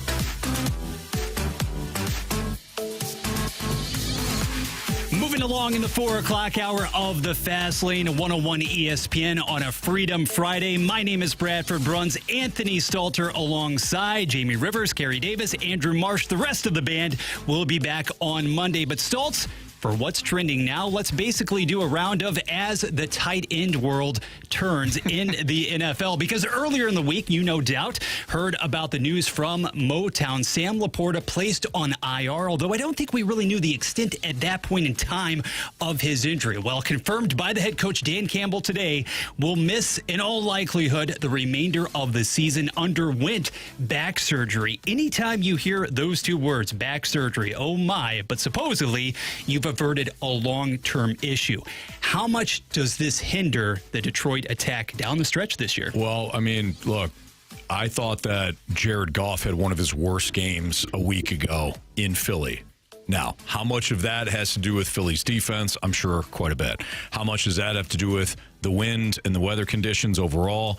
I'm sure quite a bit. But the underlying issue could be the Sam Laporta injury. Now, the young man from Highland, local product here, if the Lions, who do return home against a Giants defense that at times can be a sieve, I know their front seven can be pretty good at times, but that defense can be a sieve. If the Lions offensively don't look good again, indoors, bad opponent, I do think you have to consider the impact of losing Sam Laporta. Now, I don't foresee that being a problem. They still have Amon-Ra St. Brown. They still have the other local product, Jamison Williams. They still have, obviously, their two-headed monster in Jahmyr Gibbs and David Montgomery. They've got more than enough weapons to be fine moving forward here. But when you start to play the better defenses down the road, because I do expect the Lions to make the playoffs, if they don't have Sam Laporta, that's going to be problematic. Yeah, because it's almost immaterial to me that you have the Giants coming up. Now, granted, Jackson Dart, he's not going to be starting once more, so you roll the dice once again with famous Jameis Winston. But down the road, when you're talking about an uber tough, obviously, division, and you've lost some of that support, some of that traction as well, and I keep going back to, I do personally think that as far as blocking is concerned too, now is he your classic inline style of blocker? No, but he's a bit under the radar, a bit underrated in that capacity, I think, too. And they're just games. Stultz, first couple of years in the league, he has flashed and he has been that secondary threat. There's been Amon-Ra St. Brown and then Sam Laporta, the guys on whom you can depend. I wonder at times, even with Dan Campbell calling the plays, it doesn't really matter who's orchestrating the offense there. There are so many occasions when it seems as if, to me, you would benefit that much more with this offensive line, with the constitution of the roster. I'm not saying it's super predictable, but if there's any running back in the league to whom I am giving more carries consistently, and I'm not saying that David Montgomery doesn't have a role on this team, I'm starting, especially when it gets dire, to force feed Jahmyr Gibbs, whether that's in the screen game, whether it's going up the middle, because honestly, he is an underrated runner when it comes to the interior stuff as well. I don't think, much like Saquon this season, but even to a greater extent, I don't think he's being utilized enough in Detroit. And frankly, if your offense is really going to take flight and move and ascend to that next step, he has to be the bell cow to me week in and week out. Yeah, I completely agree. Yeah. Well, we'll see moving forward here. We'll see what happens there, and we'll also see what happens next season at the tight end spot in Kansas City, because Travis Kelce coming out today and talking about how a determination about his future, it is not going to be made until post-2025. It was difficult for him, Kelce said, to see exactly what happened with his brother, obviously, Jason, going out. There was a lot in the way of conjecture, rumor, speculation. Will this 2025 be the last year for Kelce in the league? he has looked more svelte. Mm-hmm. He has looked quicker, especially in that last game over the weekend. Kansas City didn't do a heck of a lot right against Denver, but he was the guy. Make no mistake about it. Rashee Rice, he had a down game by his standards. Sure. I think it's really interesting to project where he's going to be moving forward, and if this level of production and physical health, if that's sustainable for another year. So there's two players that I'm interested in seeing what the Chiefs do moving forward here. It's Travis Kelce, who's an unrestricted free agent next season, and it is Chris Jones. And Chris Jones, I believe, let me get his contract up. Who also just had, in my estimation, his most impactful game of the year. Yeah, he is. I don't think that he's played well. Not by and large. Chris Jones is 1, 2. He's still there. So there's a potential out in after 2027. So the cap hit is still pretty significant for Chris Jones, who's 31. The cap hit is large next year, but there is a potential out. So he's still got a couple of years left. But Travis Kelce, I could see if he wants to play again, maybe doing a 1-year deal. They're gonna pay him good money, right? If he still wants to play and he looks like he still at least can contribute in this offense. Yeah, I'm sure they'll re-sign him to a 1-year deal. I thought coming in this was going to be his final year. I don't foresee it being different, but I mean, if they don't make the playoffs, they get bounced early. I could see him not wanting to go out on those terms. Yeah, and I do think it's also interesting to think about. You were expecting the Kansas City offense and the attack to evolve more and more. Now, whether that entailed Noah Gray actually getting more reps at the position and sort of working in tandem with Kelce, or just naturally Worthy, Rice, etc., even Hollywood Brown, taking the lion's share of the burden away from Kelce, he therefore shifts into more of that complementary role. Mm-hmm. So long-term for Kansas City, or even I would say for the remainder of the season, if you're actually now looking to Kelce at this age, at this state of being more of the guy, at least along with Rice, do you maximize the effectiveness of your offense? Because moving forward, hey, he's great still underneath. The yards after the catch this season, pretty astounding. We heard the numbers, we saw the numbers on the last broadcast. Mm-hmm. But if he right now is your best or second best option through a variety of different means, to me, that's a problem for this KC offense. Oh, I completely agree. Yeah, I was wondering where you're going with that, Bradford. I completely agree. He is best utilized as that complementary weapon to, like you said, Rashee Rice, Xavier Worthy. The biggest problem, I think, with Kansas City, and I'll get back on top here in a second, but the biggest problem with Kansas City's offense is still the running game. Kareem Hunt is fine, but there's no threat of that running game to take the pressure off of the passing attack from Mahomes. I think Mahomes has taken more sacks, more unnecessary sacks than he has been in the past. Yeah. We can blame the offensive line for part of that, certainly, but I think Mahomes has struggled more so to try to get the ball downfield than in previous seasons. You're absolutely right. If Kelce is the guy, no, you can't. Him one-on-one with a linebacker in space, or him. And you love the chemistry between Mahomes and Kelce, because Mahomes knows that Kelce will shift into that area where, in a zone, there's nobody around him, and Mahomes can move the football that way. But no, if he is their number one option, they know that. I'm sure Travis Kelce knows that, too. He needs to be a compliment. And one more NFL update here. Because Carey isn't around on this occasion, I have to pass along a little bit of Steelers-centric information. You've got Pittsburgh as well as Cincinnati matching up this weekend. Everybody wondering, Aaron Rodgers, what is his status with the left wrist fracture? Officially listed as questionable. But to me, key information here as well, at least equally important. Both Cam Hayward and Darius Slay questionable too. Pittsburgh banged up on both sides of the football heading into this one. Yeah, I like Chicago on Sunday. I know a lot of people probably do too, because the Bears are the up-and-coming team.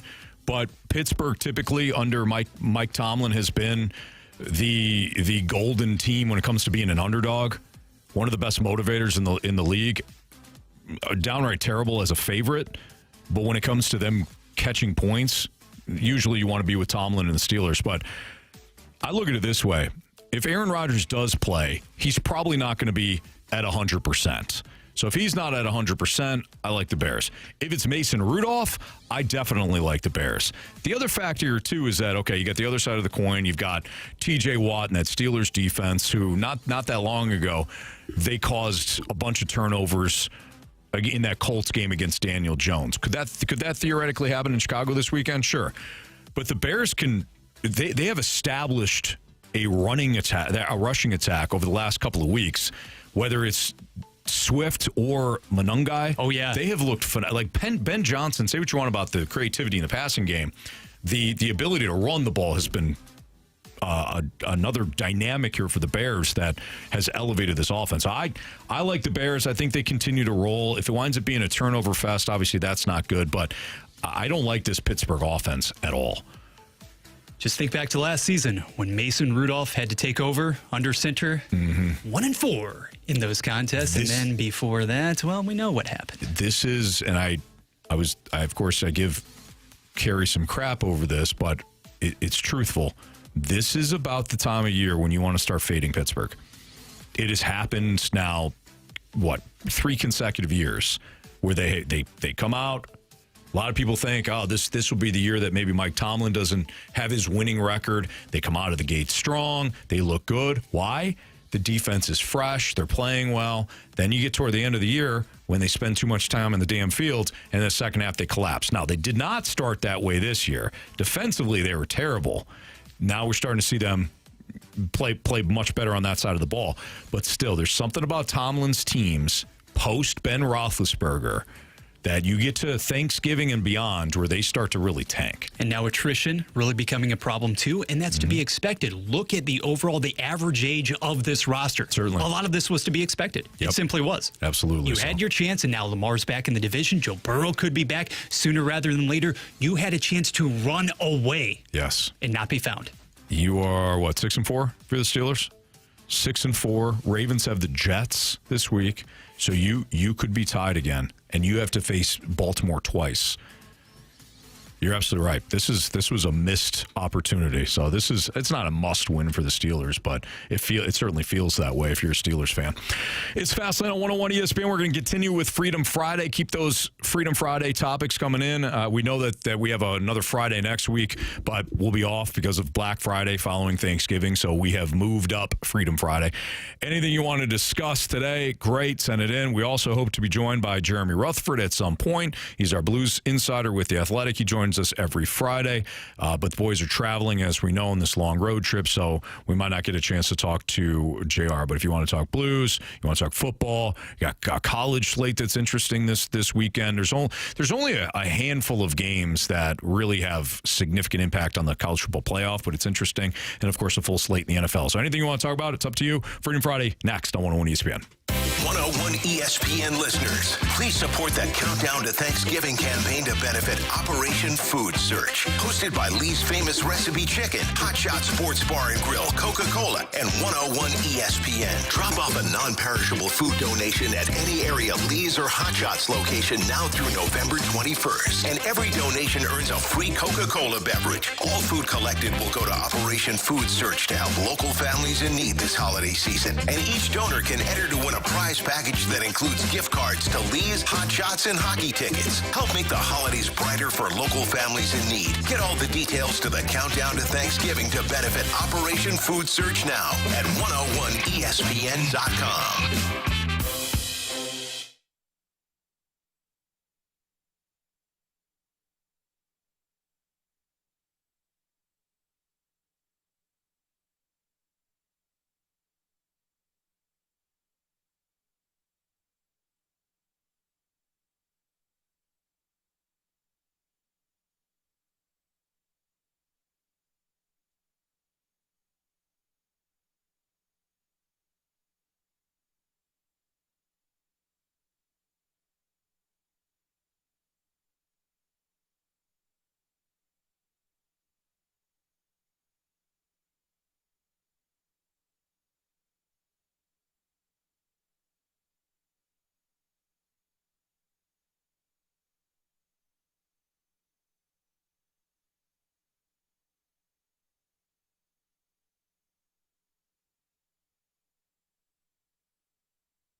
more Blues talk, check out the Last Minute Blues podcast with Alex Ferrario, Donnie Fandango, and Jeremy Rutherford on 101 ESPN. The guys bring you the latest news and nuggets on your St. Louis Blues. The Last Minute Blues podcast is presented by Blue Note Roofing. Roofing, siding, and gutters. Your St. Louis roofing experts. Visit BlueNoteRoofing.com for a free inspection. Watch or listen to the Last Minute Blues podcast now at 101ESPN.com. 101 ESPN Sports Center. East Coast road trip continues tomorrow. Good afternoon. It's Bradford Bruns. Your Sports Center update is presented by Saliga Heating and Cooling. Having falling to Philadelphia in overtime last night, the Blues are off for another 22 or so hours. Then it's puck drop on Long Island. St. Louis, New York, coming your way Saturday at 2:30 p.m. Thereafter, 101 ESPN will carry number 20 Tennessee scrap with Florida. Earlier, Mizzou draws 8th ranked Oklahoma. Quarterback Bo Prabula now listed as questionable. He's seeking that first opportunity since October 25th. Elsewhere, Illinois battling Wisconsin. Additional Big Ten action pits USC against Oregon. Baseball, Cardinals not tendering contracts concerning Yoel Pozo or John King. This Sports Center update has been presented by Saliga Heating and Cooling, a Daikin heating and air conditioning dealer.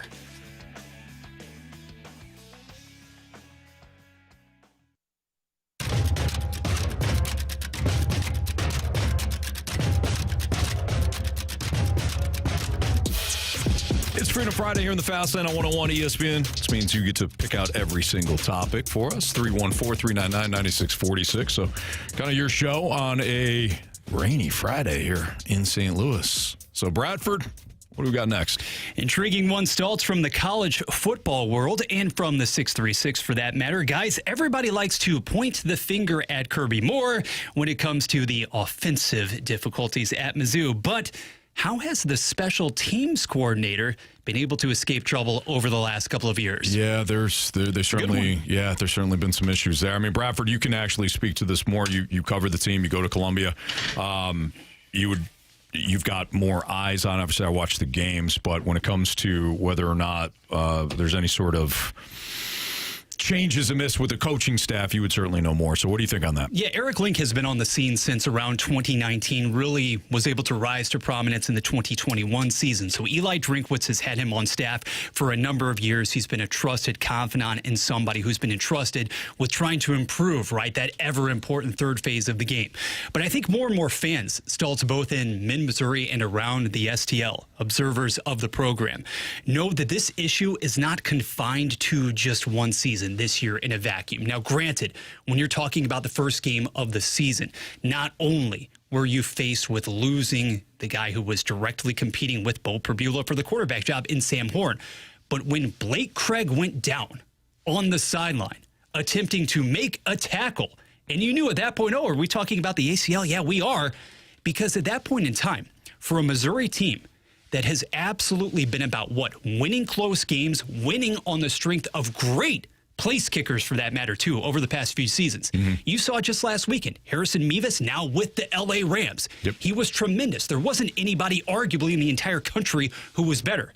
And Blake Craig last season stepped into that spot, and yeah, he was a bit erratic from long distance, but you knew undeniably he had the leg, and you trusted him basically with that same MO going to this season. Your philosophy has to completely change when now you don't even trust, whether it's a Robert Meyer, another true freshman, whether it's Robin, somebody with a bigger leg. When you can't trust anybody to convert from beyond 35 yards, and that's to say nothing of the punting situation either.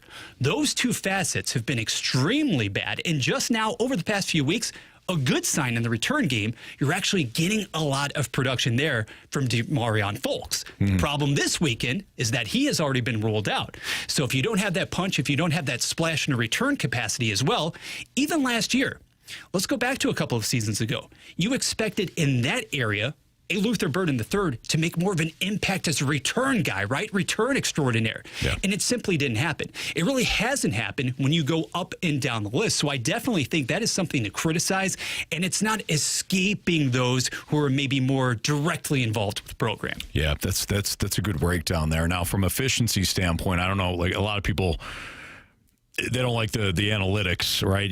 I can't say that I'm the biggest analytic fan when it comes to football. Same. Especially when it comes to like some of the basic stuff in terms of whether or not a team should go for it. I think a lot of that is not numbers based. It's how it's your feel for the game. If you're a head coach and you know, for example, like last night, Buffalo couldn't move the ball on your defense, taking unnecessary risk with a backup quarterback just because the analytics say go for it, I'm not in favor of. But ESPN does do a great job when it comes to the ESPN FPI and like offensive ranking, defensive ranking. They do a special teams ranking. Mizzou, again, grain of salt, but if you're interested, they rank 102 in special teams when it comes to FPI. And it checks out. If you're wondering how many teams there are in college football in terms of the rankings, there's 136. So 102 is not great at all. So maybe we'll see a change there. Bradford, do we have another Freedom Friday topic? We do, and let's stick. Go ahead. We'll stick quickly with the college gridiron as well. So, Stoltz, interested for your thoughts on this one. Do you really think, in light of the hiring over the past week, can James Franklin right the ship at Virginia Tech? Absolutely. This program, it hasn't been relevant, point blank period, for 15 years. How long does it take the Hokies to get back to even being a middle tier team in the ACC? I mean, in the ACC, I don't think it's going to take very long. I really don't. I think James Franklin brings a lot of credibility to that program. As you mentioned, I mean, they really haven't been relevant since 2016 when they won. That was the last time they won 10 games. Yeah. And even before that, you'd have to go back to 2011 when they won 11 games. You've played for one conference title in the last 15 years. I have, like, my quote-unquote Virginia Tech, where it was the Frank Beamer days in the 90s and the early 2000s, when it's Thursday night in Blacksburg, you ain't winning. Like, I like watching. I used to love watching Virginia Tech. Now, granted, they had Michael Vick, who was absolutely electrifying for those few years that he was there. But even before that, Virginia Tech defense, special teams. Speaking of special teams, they had the greatest special teams units in the nation year in and year out under Frank Beamer. Like, that's what I remember of Virginia Tech, and they just fallen on hard times. I think James Franklin is a perfect hire. I understand why Penn State moved on. Penn State needs to get to the next level. They need to find whoever that guy is to get them over the hump. Virginia Tech ain't there. We talked about Pete Carroll. Sticking with Pete Carroll because what do the Raiders need more than anything? They need stability. And I think Va Tech falls into that same category too. Can we get somebody to stabilize the program, get us from 7, 6, 3 wins over the last couple of years back to an 8, 9, 10 win program, and then you can go from there. And the ACC, I mean, as we saw this year, is completely up for grabs. We all thought Clemson was going to run away with it, and they 2 weeks in, we knew Clemson wasn't a good program. So I think it's a perfect time for Virginia Tech to hire somebody like James Franklin. You need a foundational guy, period. Now, he may not be the foremost ceiling raiser. We've established that. But you need to get back to respectability. So what is the first step? Being able to beef it up there in Blacksburg. I was curious, Stoltz, because tomorrow you're going into essentially a game in which you know the inevitable is going to occur against Miami. Miami, ranked number 13, still alive for a would-be CFP berth, to say nothing of the ACC race. Absolutely. Yeah. And so I was just curious, okay, right now trying to take the temperature of the people in Blacksburg. You want to take a guess, hazard a guess as to what tickets are going for right now on the secondary market to get in tomorrow to that game against Miami, a team against which you have the opportunity to play a spoiler and impress the new head coach. $50. Try $6. Wow. $6. That speaks to just how irrelevant right now that program has become. You've got to do something. That's brutal. So how about this, too, for James Franklin? We'll move on after this. First year at Vandy, 6-6-7. That's at Vanderbilt. Yeah. Second season at Vandy, 9-4. Went to the Music City Bowl, won it. 2013, his last year at Vanderbilt, 9-4. Went to the, whatever the BBVA Compass Bowl is. I don't know if that's still operational. Won it. So he went 24-15 at Vanderbilt. Now, if you're new to the college football scene, you're like, well, Vanderbilt's pretty good. Vanderbilt, obviously one of the worst teams in the nation consistently. Definitely the worst team in the SEC year in and year out. He goes to Penn State. He rebuilds that program, which had fallen on hard times off the field, obviously. 7 wins, then 11, 9, 11, 4-5, but that was the COVID year. Fell back at 7 and 6 in 2021, back up to an 11-2 record, 10-3, 13-3, and then this year he gets fired at 3-3. The man he knows how to build a program. Need we say more? You get to the bowls when you get there if you're Vatek right now. 104-45 at Penn State. So it'll take him a couple of years, as is established. It'll take him 2 years, but he'll have Virginia Tech back in that 9-10 win range, I think, in 3 years. I like that maroon tie. He's working it, too. Yeah, He's working all the pressers. It's good. Underrated color, that maroon. All right, it's the Fast Lane on 101 ESPN. We got Freedom Friday continuing. 314-399-9646, the Air Comfort Service tax line. If you want to talk football, you want to talk hockey, you want to talk baseball, but whatever you want to talk, discuss. Non-sports, too. We'll take it all. Next on 101 ESPN. Tomorrow, Florida and Tennessee. Pregame at 6. Kickoff at 6:30. The NCAA plays on 101 ESPN.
Underdog Fantasy, you can play right here in Missouri. That's right. You don't have to drive across the border. You don't have to drive anywhere. In fact, you can do it right from your home. And with football in full swing, the NFL in full swing, and a full slate coming up on Sunday, no better time than to try Underdog if you haven't already. You can make your entries, like I said, right here in Missouri. Playing on Underdog's easy. Once you go to the app or you go to the website, just choose whether or not certain players that you like or don't like based on their matchup will go higher or lower on their stats. And Underdog's got it all. Rushing stats, receiving stats, quarterback stats from a passing standpoint. They even got fantasy stats. And I love the fact, too, if one of your players gets hurt early in a game, a lot of times they'll just give you back your entry free because they're like, hey, this ain't fair that you chose a player that got injured in the first quarter. I love playing on Underdog. I think Jonathan Taylor this week, with Kansas City struggling at times against the run, will have a decent game. Let's go higher than 91.5 rushing yards for Jonathan Taylor. I had mentioned the Bears rushing attack earlier in the show today. Let's go higher than 59.5 for DeAndre Swift when it comes to the Bears and Steelers matchup. Those are a couple of my picks. By the way, you don't have to stay with one game either. You could put a couple of different players in, from the entire NFL slate. You can have one in the morning or one in the early afternoon, one in the mid-afternoon, one in the Sunday night game if you want. Or if you want to stick with one game, you can do that too. It's up to you at Underdog, which you can win up to 5,000 times your cash, play for as little as $1 if you want, get your entries right. You can rake all season long just based on your NFL hunches. So download that app today. Sign up with my promo code Anthony to score $100 in bonus entries when you play your first $5. Again, that promo code, just my first name. Use it when you sign up. Anthony, and you cash in. Underdog, make plays, win money. Must be 18 or older and present in Missouri. Terms apply. See assets.underdogfantasy.com/web/play and get terms _DFS_.html for details. Concerned with your play, call 1-800-GAMBLER or visit www.ncbgambling.org.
ESPN has your shot to score a signed puck autographed by Blues forward Dylan Holloway. Holloway moving in. Hat trick.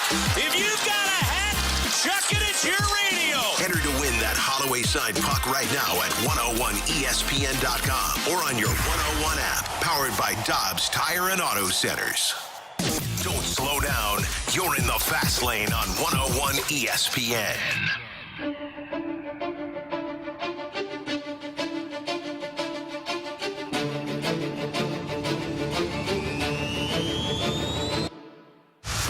Freedom Friday continues here on 101 ESPN. Bradford Bruns in for Andrew Marsh. We thank BT for stepping in for the first 2 hours of the show. It's been a lot of fun, and man, it's going quickly here. We're almost to the final hour. Man. With that being said, Bradford, let's continue Freedom Friday with our next topic. Stoltz, I love the optimism stemming from this one from the 314. If Ahmad Hardy has a phenomenal set of back-to-back games tomorrow against Oklahoma and then in that finale versus Arkansas, can he stake a claim to the Heisman Trophy? Well, I mean, yeah, of course. If he has a phenomenal couple of games, sure, to close it out. Now, I don't know if he's going to be able to accomplish that against Oklahoma. Oklahoma's defense is stout. He could certainly do that against Arkansas, though. Let's see here. Where is our guy, Ahmad Hardy? So here's the tough part. So when they played a lesser opponent, Central Arkansas, Louisiana, where he had 250 yards, UMass, he had 130. He had some good games, obviously, against Kansas, respectable, South Carolina, respectable, but he faced Alabama, 52. That was only on 12 carries. 58 against Auburn, and Auburn's got a stout defense. That was on 24 carries. He did struggle against some of the better defenses in the SEC. We could argue that he didn't get his touches against Alabama. Fine, fair, but he's going to have to do it against. He's going to have to do it against one of the better defenses. I mean, 300. I mean, 300 yards against Mississippi State is incredible. He's already in the discussion. How about that? He's already in the discussion. But I do think he would have to have some massive games these next 2 weeks. Yeah, he was in the discussion after the Kansas game. He was in the discussion even further, I would say, after that effort against Louisiana. Take that for what it's worth. But the middle portion of the schedule really hindered the chances there, and you can definitely have some qualms about how he was utilized or not given the ball enough. But what we're omitting here, I think, Stoltz, from the equation is that Jamal Roberts may not be the equal of Ahmad Hardy. Nobody runs like Ahmad Hardy. Even Cody Schrader in his fantastic work from a couple of years ago, he wasn't Ahmad Hardy. He didn't have the blend of physicality and the acceleration. He is one of one right now. But it's not as if Jamal Roberts has been chopped liver this season. And in various instances, when maybe later even in games, late in the fourth quarter, you would look at situations, evaluate and say, why is Jamal Roberts and not Ahmad Hardy on the field right now? Well, that boils down to pass pro, because Jamal Roberts has been viewed, has been looked at as the superior blocker in those situations, and it's hard for me to argue with that as much. Now, the problem I have here, not to say that the body of work isn't uber impressive for Ahmad Hardy. In another season, maybe he would have even better odds. But I'm not even looking at him right now, Stoltz, as the Doak Walker winner, because look at a guy who's going to be playing for a team that inevitably is going to be getting into the CFP again. That would be the native St. Louisan Love from Notre Dame. Right. Because it's the narrative and it is the productivity too. You can't argue with that. 1A, but you have to play for a team that is going to be in the thick of it for the national title. Yeah. And you know what, Bradford, unfortunately for Mizzou fans, I'm looking at the odds right now. Ahmad Hardy's not listed. Fernando Mendoza, the QB for Indiana, is the favorite at even money. Julian Sayin, quarterback at Ohio State, is next. Marcel Reed, the QB at Texas A&M, is behind him. Then you got Diego Pavia, Vanderbilt, Gunnar Stockton of Georgia. The aforementioned Jeremiah Love, who's a long shot, but he's on the list. Haynes King, the QB from Georgia Tech. You got Jeremiah Smith from Ohio State.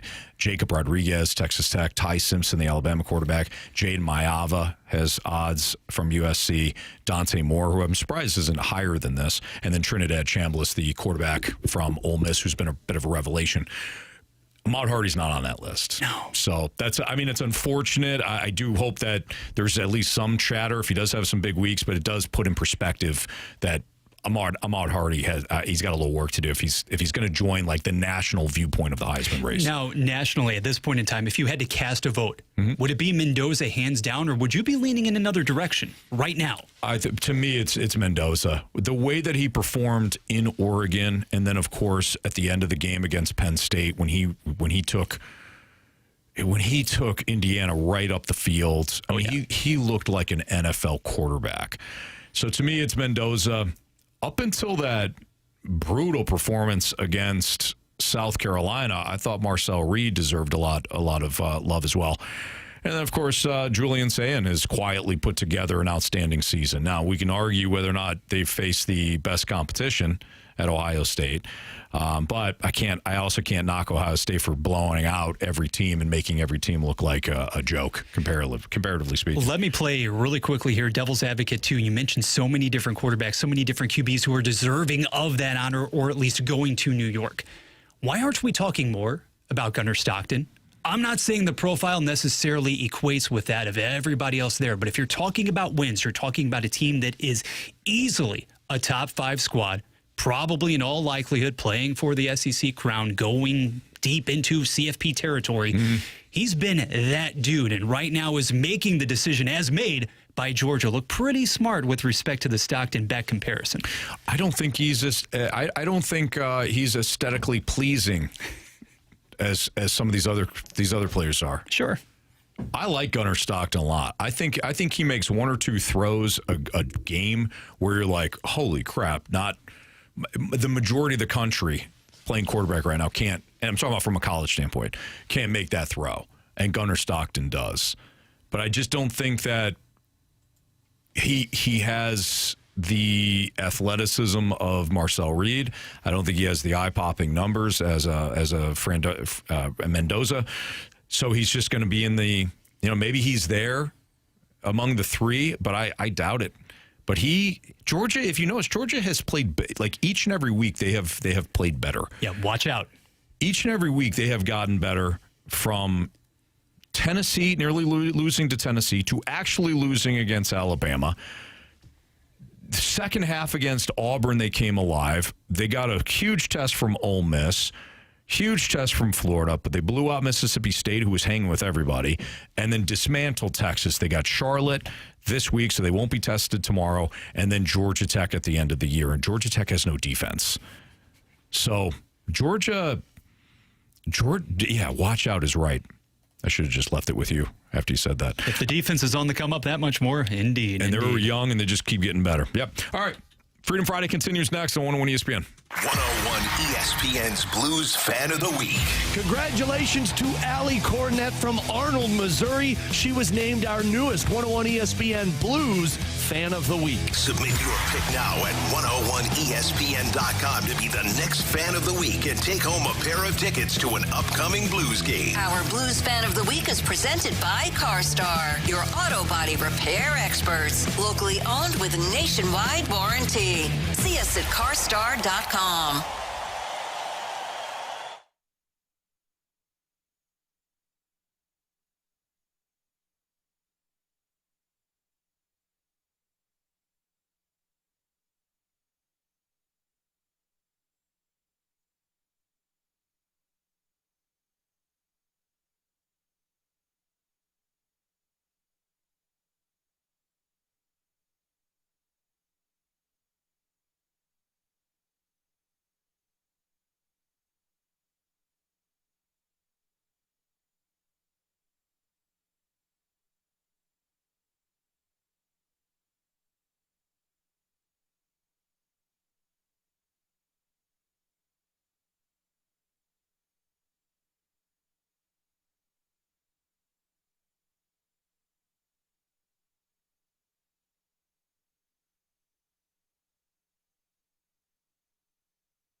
WXOS, WXOS HD1 East St. Louis. 101 ESPN is driven by Auto Centers Nissan, home of the lifetime warranty and 30-day return. This is the Fast Lane on 101 ESPN.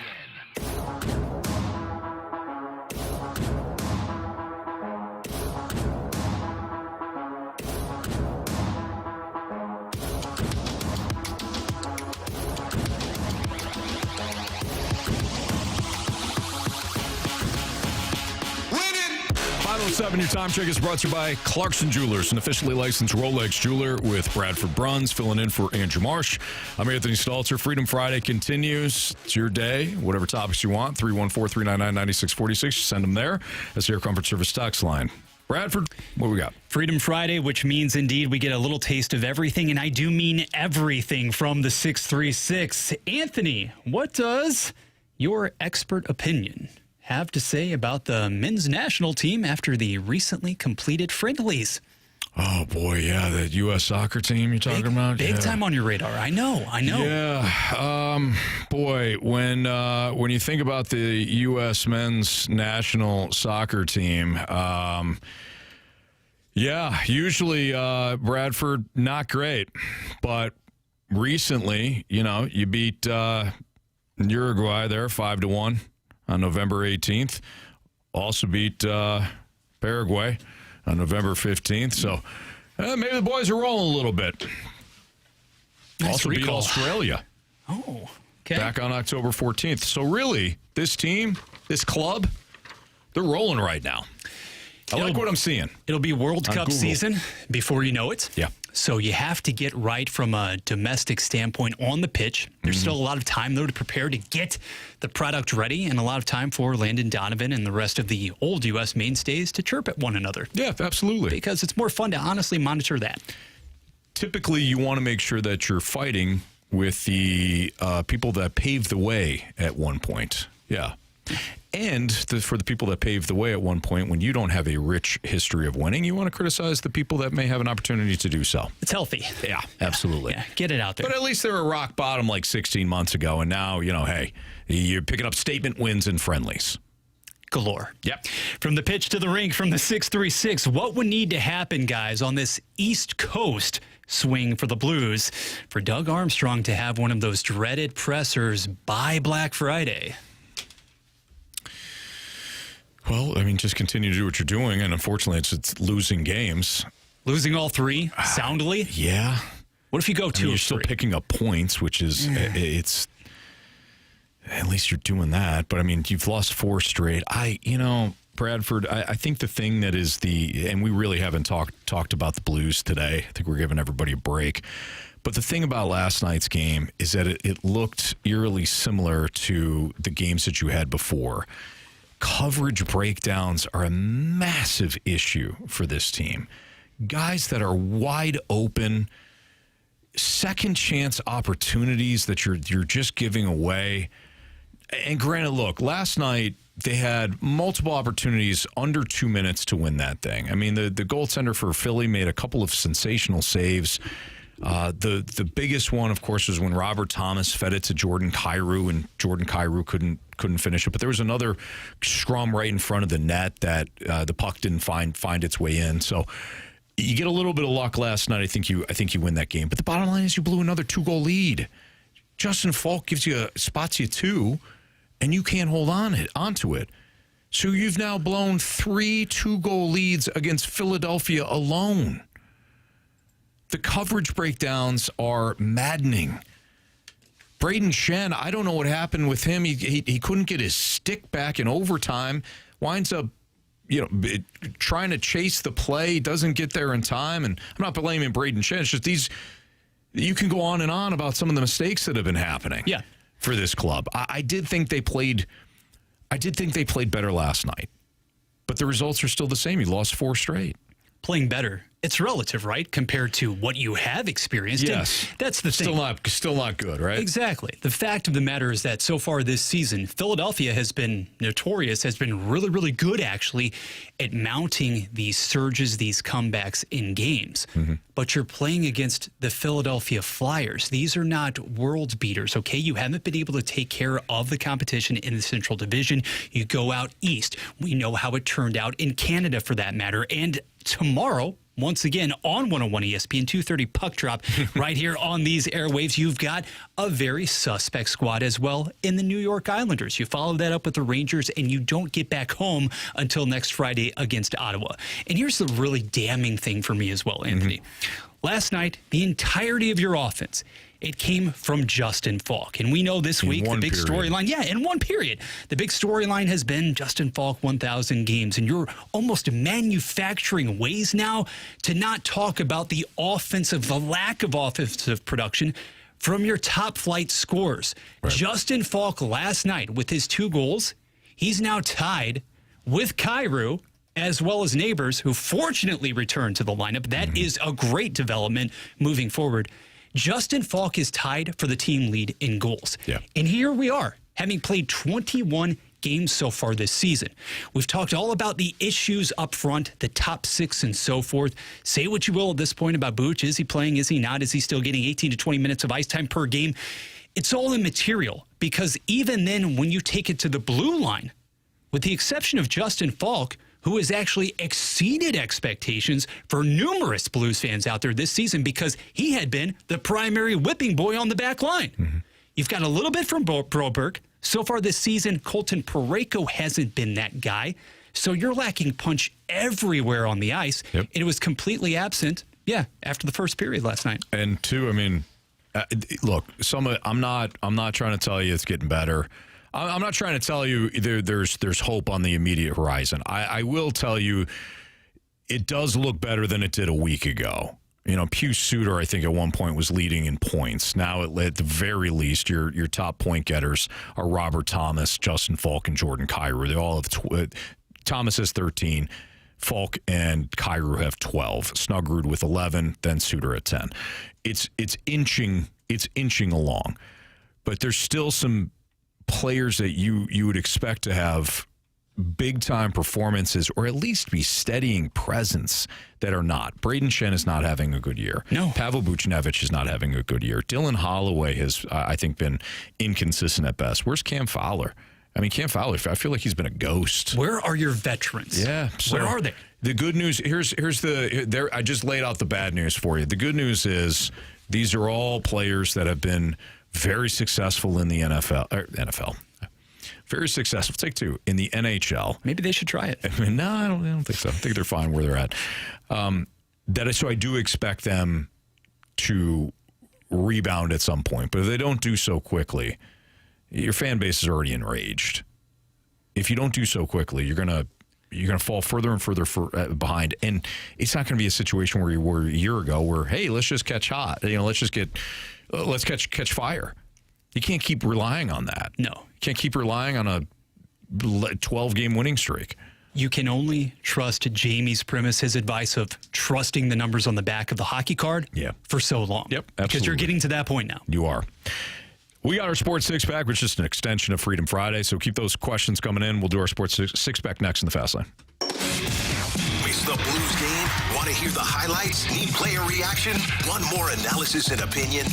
It's all here on Curbside, your next day postgame podcast with a voice of the St. Louis Blues, Chris Kerber. Catch new episodes of Curbside every morning after every Blues game on 101ESPN.com or on the 101 mobile app. Curbside is presented by Blue Note Roofing.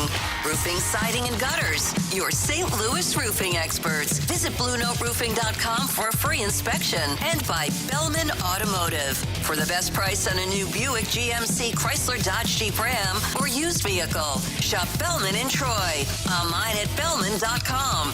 You can't do better than Bellman.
101 ESPN is your home for Blues hockey. Every month during the season, you can score a pair of tickets to a Blues game at Enterprise Center. A new winner is picked every month throughout the season. Enter to win now at 101ESPN.com or on your 101 mobile app presented by Ted Cruz Frozen Custard. You're in the fast lane on 101 ESPN. I have a question. It's time for the Fast Lane to answer your sports questions. I want to ask you a bunch of questions, and I want to have them answered immediately. Asking me all these weird questions. Answer the question. Answer the question. Answer me! Refreshed by Urban Chestnut. Urban Chestnut's Swickle Light Premium Light Beer. Live your lifestyle, St. Louis. It's Fastlane on 101 ESPN. Time for the Sports Six Pack, which is just an extension, really, of the Freedom Friday that we have done today. Bradford Bruns in for Andrew Marshall. Anthony Stalter. Go ahead, Bradford. Question number 1. No bias here whatsoever. Stoltz from In DeBoer we trust. Guys, can we talk about how Indy is ahead of Bama? Yeah, I don't understand that one at all. When you look at the two resumes between the two teams, I think that Alabama, I realized that last week, losing at home to Oklahoma should have had them dropping, but dropping behind Notre Dame, I don't really understand. If you look at Alabama's resume, the wins, number 5 Georgia on the road, number 16 Vanderbilt, number 14 Mizzou on the road, number 11 Tennessee. Those are the wins. And they all came back to back to back to back. 4 straight wins against ranked opponents. They also took down LSU before losing to a ranked Oklahoma. They've got 2 losses. Notre Dame has 2 losses. I guess the case for Notre Dame would be that Notre Dame's losses back to back early in the year, Bingo. first 2 weeks, Miami and Texas A&M, both ranked, of course. I'll note that Texas A&M game, Notre Dame was favored, I think, by like 9.5. Lost outright. Their wins, their 2 biggest wins, number 20 USC at home, and then last week, number 22 Pitt on the road. I think that pales in comparison to Georgia, Vanderbilt, Mizzou, and Tennessee. I would agree with you. I think right now, as we sit here on November the 21st, we're splitting hairs about 1 spot in the rankings, but I do agree that to elevate Notre Dame even just 1 spot ahead of Alabama right now, it doesn't make sense on paper. I don't care about the metrics you use here. And also retroactively, quite honestly, that win over Miami, or Miami being able to get the job done in that instance, it actually looks worse right now in hindsight because Miami very well could stub its toe, not even make it to the CFP or the ACC title game. Now, when you're talking about down the stretch and you're talking about the team with which I would ride moving into postseason football, the makeup, if Alabama ever gets itself situated from a ground standpoint, and I don't know at this point in time, Jam Miller, I think we've seen the best of what he has to offer. I think we've seen that Alabama, really against the grain, is much more proficient at actually keeping Ty Simpson protected and upright to search for and get his guys located down the field. It's surprising, but also that Alabama defense too. And a lot has been made of Marcus Freeman and what he can do to mold the defense as well. Leads the conference actually in takeaways. OU statistically may have the number 1 ranked outfit, but nobody takes away the football like Alabama, too. Yeah, I mean, Alabama, and I actually think their running game with Jam Miller's is behind where they are passing. Oh, yeah. But, look, last week, I mentioned this before. Last week, they lost because of the turnovers. You turned the ball over 3 times. Julian Sain didn't protect, Ty Simpson did not protect the ball well last week. I didn't think he had a good game. And that a lot of that goes to Oklahoma and the way that Brent Venables, in back-to-back years now, by the way, has done a phenomenal job against that Alabama offense. True. So, hey, it was a tough loss. I do not think, though, they should be behind Oklahoma. Behind Notre Dame. Question number 2. From the gridiron to the baseball diamond. Guys, what are your thoughts on the Cardinals not tendering contracts per Derek Gould of STLtoday.com a couple of hours ago to Joel Pozo as well as John King? Will either of those absences be felt in any way in 26? Pozo was a great story, He really was, but where do you have room for him right now in this organization? I hope that he catches on someplace. And, again, this was somebody who was at one point was living in his car with his family, and I hope that he continues his baseball career. I mean, from a pitch hitting standpoint, he had a lot of great moments last year. He supplied power, but where does he fit? You've got too many catchers right now. If Jimmy Crooks winds up being, the 1A to Pedro Paz's 1B or vice versa, where does Poso fit in that? Ivan Herrera, apparently they still want him to be a catcher. Apparently. To me, he's the DH, but he's still around. So it's just Poso, you simply don't have enough roster spots or need for somebody like that. Now, John King, I think that the first thing that Chaim Bloom is going to do, and has already started to, is restock the pitching staff with young arms that can either miss bats or have elite command, because this pitching staff from the big leagues to down through each level of the minors needed an overhaul. And what he did in the draft, what Bloom and Robert Flores did, Randy Flores, what they did in the draft last year was phenomenal. It's outstanding. Just keep going. So John King, moving on. And it may sound harsh, but honestly, especially in this day and age of baseball, Stultz, unless you are coming out of that pen and you are firing upwards of 98 triple digits, even if you're a lefty, if you're not missing bats, basically you churn through those guys. You expect to do so on an annual basis. Right. Heck, we're talking here, basically, how soon can you jettison or dump Jojo Romero? Because what could the return be? You never know when it's going to change, right? For guys, especially coming out of the bullpen. And when talking about the great moments, obviously, from Poso last season, how many of those, as in 90%, came during the first half? Right. He was a bit more exposed. We saw basically the true essence as a baseball player. Story was great in the second half, I'm afraid. No, you're right. You're right. And especially going back to that bullpen, it's volatile. Do not grow accustomed or attached to. No. I should say attached to any of these veteran relievers, because it's going to be the first thing to go. We saw that last year. It's going to happen again. Bloom knows that the number one asset that contending teams are going to be looking at on non-contending teams are relievers. They're each year it is a roll of the dice. So somebody like Jojo Romero, some of these other veteran guys are going to be gone. Question number 3. The 636 taking us back to college football. Of the big three opportunities potentially out there for Eli Drinkwitz at season's end, we're talking about LSU, Florida, and Penn State. Do not talk about Auburn right now. Which of those would be most preferred by him? Where would he be the best fit? Wow. I think his best fit is at Missouri.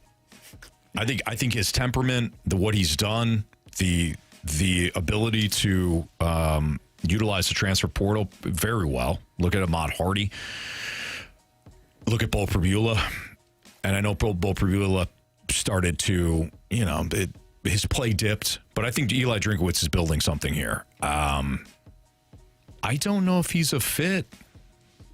Can you see him at LSU? I definitely can. But then again, I can't see virtually anybody there with all of the meddling and the uncertainty. Right. Stultz, before you really came to know a lot of the nitty-gritty details about exactly how many hands were in the fire there, so to speak, I would have said maybe even a year ago, I would have liked that Tigers job, perhaps more than Florida. As far as resources were concerned, I'm not saying Penn State. I know the momentum has tended to shift more toward Happy Valley in the last few weeks. We don't know anything. Okay, right. For all we know, it's baseless, it's conjecture, it's fun, great for the people there at Beaver Stadium as well. I don't particularly see that in the Big Ten as a fit. Quite honestly, to me, climate-wise, situation-wise, and I don't think Florida is even a true surefire number one. It seems like more of an opportunity that would align with some of Drink's personal beliefs and personal values. I'm with you, though. Full stop. Missouri it is. Missouri, I still firmly believe after the season is over, it is the direction in which all parties concerned want to go. There are resources yet to be untapped. Right now, he's the 11th highest paid, most well-compensated coach in all of college football. Missouri's well aware of this. Missouri's well aware of the going rate. This institution has the ability in that department, football runs everything there. We understand as much, to probably go top 5. Mm-hmm. Is that going to make the difference for him? That coupled with the comfort. Personally, at the end of the day, I feel that will be the case. Yeah. We will see. I hope so. I do think he's a perfect fit right now for Mizzou. I really do. I do not see him going to LSU. I mean, the angst right now at LSU is off the charts. I mean, you are going to have to be somebody that not only has thick skin, you're almost oblivious to the pressure that's going to be that you're going to be under at LSU. Florida, I agree, the temperament may be a little different there. Like they're like clamoring, let's just be relevant again, please. And the recruiting there is obviously going to be off the charts too. Penn State seemingly is a good temperament too, but like they're going to have the same questions about Eli Drinkwitz as they do about James Franklin, as they did about James Franklin at Penn State. Yeah, and for the people who talk about Missouri, your schedule is going to be incredibly hard. It's going to be so much more difficult in the next couple of years. Granted, yes, because it's been as advantageous as you could have it over the last 2. You think you're not playing those same teams in Baton Rouge, Gainesville? No, we know how it is in the SEC. Yeah. Come on, it goes around. Question number 4. Question 4. All right. Speaking of coaching vacancies, perhaps, how about Ole Miss? How about Oxford? Staltz, we learn as of about 45 minutes ago, courtesy of ESPN.com, that the AD for Ole Miss expects a decision the day after the Egg Bowl from current head coach Lane Kiffin. Will he stay or will he go? Ole Miss, mind you, off this weekend, so you'll have to wait another week after Black Friday for that one. But what are the chances of Lane once again flying the coop, or do you really think, and this is the perception right now, it's the image that's being molded and cultivated out there, do you think he's actually in a place where he's comfortable to stay? So Carey, I know Carey and I see things a little bit differently. Not that we were on opposing sides of this, but Carey is among the traditionalists that are like, hey, LSU has national championships and Florida has national championships, and Penn State, whatever. The history of those programs. To me, the way that NIL is right now, and the deep, deep, deep pockets at Ole Miss, you have a chance, if you're Lane Kiffin, to do something different. You can do something that Ole Miss has not seen because you're already in the mix. Now, I don't see him getting past Ohio State. I don't see him getting past Texas A&M. I don't see them getting past Indiana. But you're on the cusp. So why not stay at Ole Miss and do something that nobody else has? Or you go to LSU and try to do something that Nick Saban did and Ed Orgeron did and whoever. To me, I would rather stay at Ole Miss where I know I'm going to be competitive from an NIL standpoint, which is really the number one question any head coach is going to have going to a program. True. And continue to build on what I've already built, as opposed to going in and now, you're selling new boosters, you're selling new advertising, all that stuff. To me, stay at Ole Miss. Now, will he go? Yeah, probably. Yeah. That has been the pattern. Now he's been LSU. He's been selling everybody last couple of years. He's been going on that public crusade, essentially. I've turned over that new leaf, right? New me, essentially, in the best interest of the family, this and that. We have to take him at his word, face value. But to say that he has had a checkered past, that would be the understatement. Is he at a point in his life right now, personally and professionally, at 50, where he's at peace with putting in the work, the sweat equity, and continuing to basically recruit like the Dickens? Because make no mistake about it, he's going to have to consistently still outwork the masses, even in the SEC, within his own conference, to do it there at Ole Miss. Does he love the grind? Does he absolutely want to do that? Does he want to go to, financially speaking, greener pastures? But on one hand, I kind of understand that he is basically having already raised the profile of this school to unprecedented heights. He's earned the right on one hand to be able to wait to kind of make this decision. Ole Miss is bowing down to him. Make no mistake about it. How much more money in that spot do you need, or are you truly, genuinely happy here? If you are, you can compete with anybody outside of maybe a Georgia and Alabama from a recruiting standpoint year after year. Yeah, I agree. Because what, you think that it gets easier when you go to LSU? No, the pressure's going to be there. You might be making more money. From a recruiting standpoint, obviously you can, the recruiting in Louisiana and Texas and, the southern states are great, but you're already doing that. So I don't think there's a major advantage to going to an LSU in this climate like it was 5-6 years ago. Good luck with the governor, too. Question number 5. Does he have opinions? Just a few. 2 quick ones from the NFL to round it out here. Did you see CeeDee Lamb and George Pickens missing curfew on Sunday night before the Cowboys-Raiders game? From the 636, do you think Brian Schottenheimer is capable of being the guy to hold the room in Dallas long term? In St. Louis, he didn't strike us as much. And Bradford, okay, so it was a while ago. You said it way nicer than I would have, so I'm glad you went first there. I always thought Brian Schottenheimer was, from a play calling standpoint, when you play Tecmo Bowl and you were just picking plays almost at random, like, I'll try this one now. It felt like as a play caller, that's what he was doing. I never felt like he was setting things up where, in the fourth quarter is like, we've been setting these, we've been setting these guys up from the first quarter. Let's do this. I never thought that, right? I think he's done a really great job, though, in Dallas. I mean, all things considered, for all intents and purposes, that Cowboys team has been better than I thought it was going to be. And the problems have not been on offense. They've been on defense. And you don't have the horses on defense because your owner traded away your best asset in the offseason. What can you do about that? Really right before the season. So I think Brian Schottenheimer's done a really good job. Will he be there, long term? I can't see anybody winning outside, of course, Jimmy Johnson and Switzer. I can't see anybody winning with Jerry Jones. So. We know that CeeDee Lamb is going to be there long term. We obviously know that Dak Prescott has been the guy. You would figure as much. I'm questioning whether, I don't want to say this has been a mirage for George Pickens, but after the season, I'm curious to see if he returns, if you want those twin guns essentially as your offensive go-to performers. Mm-hmm. I don't know if he's your classic number one. I don't know if he's actually more effective being the understudy or the companion piece to a true number one in a CeeDee Lamb. It's fair.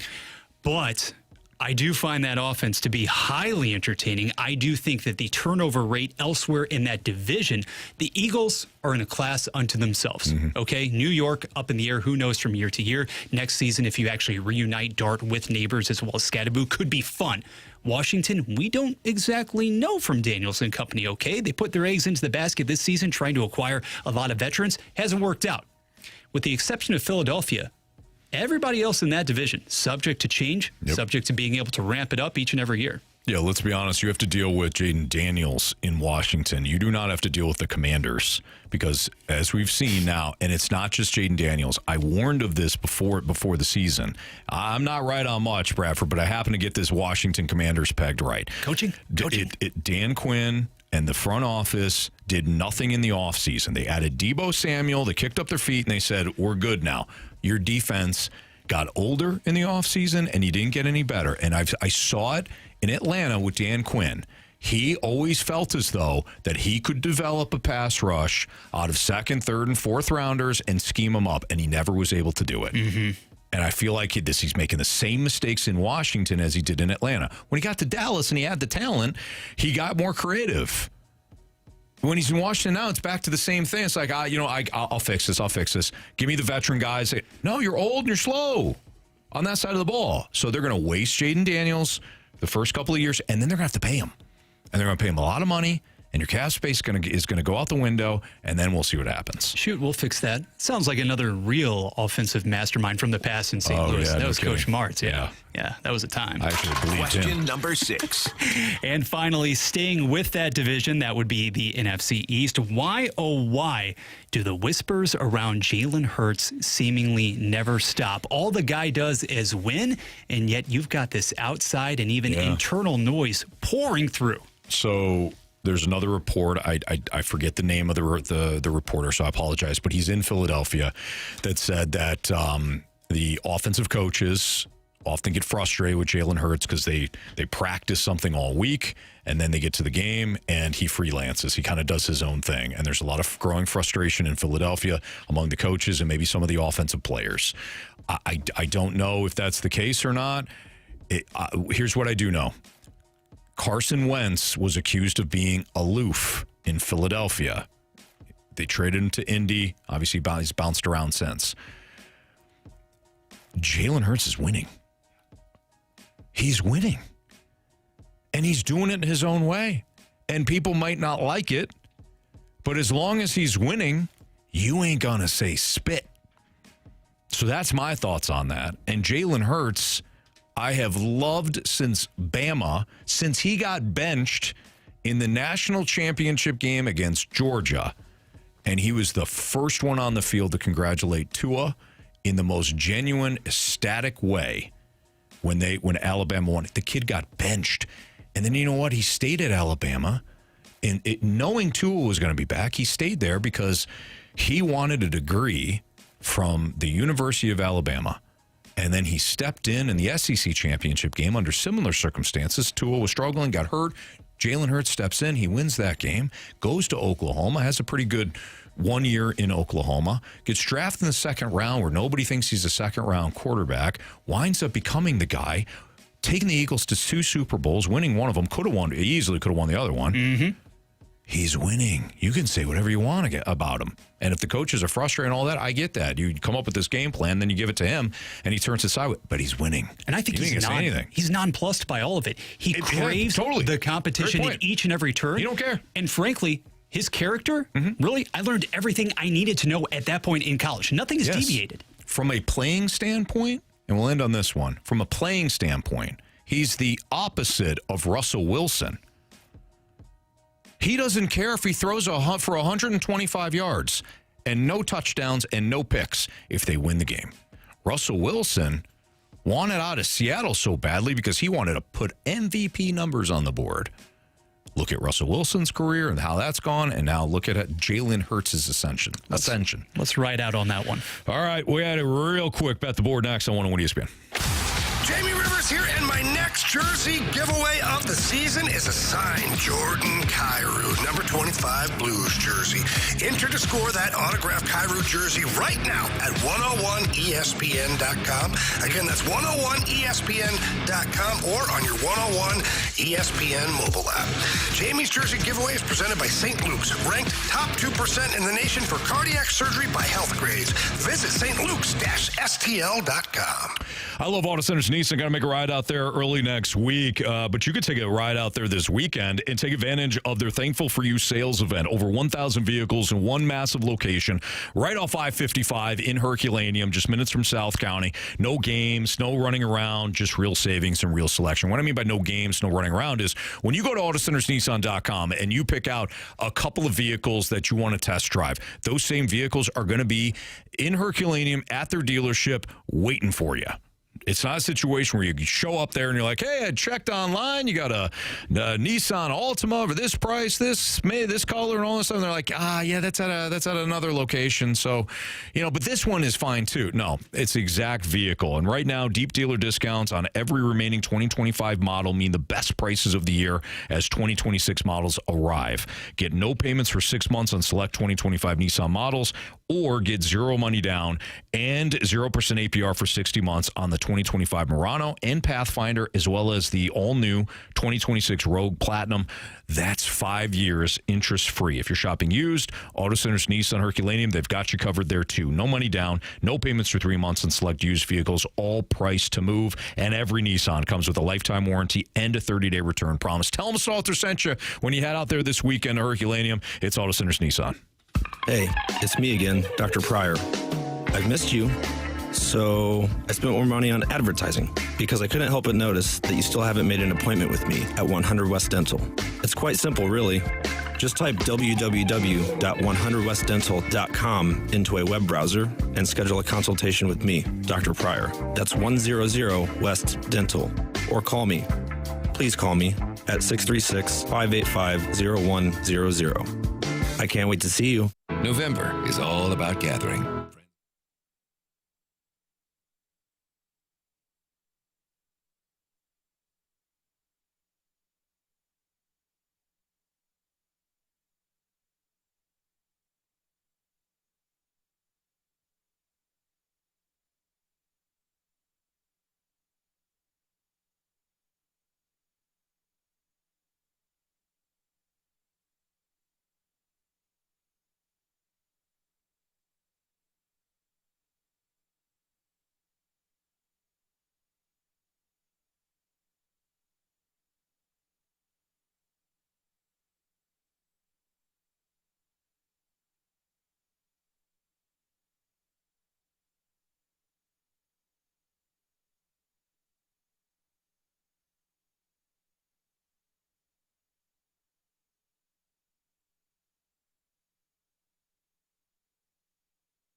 Report. Your front row seat to all things Cardinals. From the dugout to the diamond, BK and T-Bone go deep with the latest news, notes, and analysis. Watch the Redbird Report on YouTube or listen online at 101ESPN.com.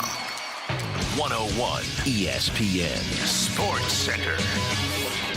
Prevula positioned to give it a go. Good afternoon. I'm Bradford Bruns. Your Sports Center update is driven by Johnny Londoff Chevrolet and Johnny Londoff Autoplex. Tigers QB Bo Prevula could come back for tomorrow morning's bout against Oklahoma. Number 9 currently listed as questionable. He suffered that dislocated ankle versus Vandy on October 25th. Return man Demarion Folks, however, already has been ruled out. Also Saturday, Jim Montgomery's note will hit UBS Arena. Blues Islanders dropping the puck at 2:30 p.m. Meanwhile, in Winnipeg, goalie Connor Hellebuck may miss 6 weeks following arthroscopic knee surgery. This Sports Center update was driven by Johnny Londoff Chevrolet plus Johnny Londoff Autoplex. See them at londoff.com. Chevy, together we drive. Are you kidding me?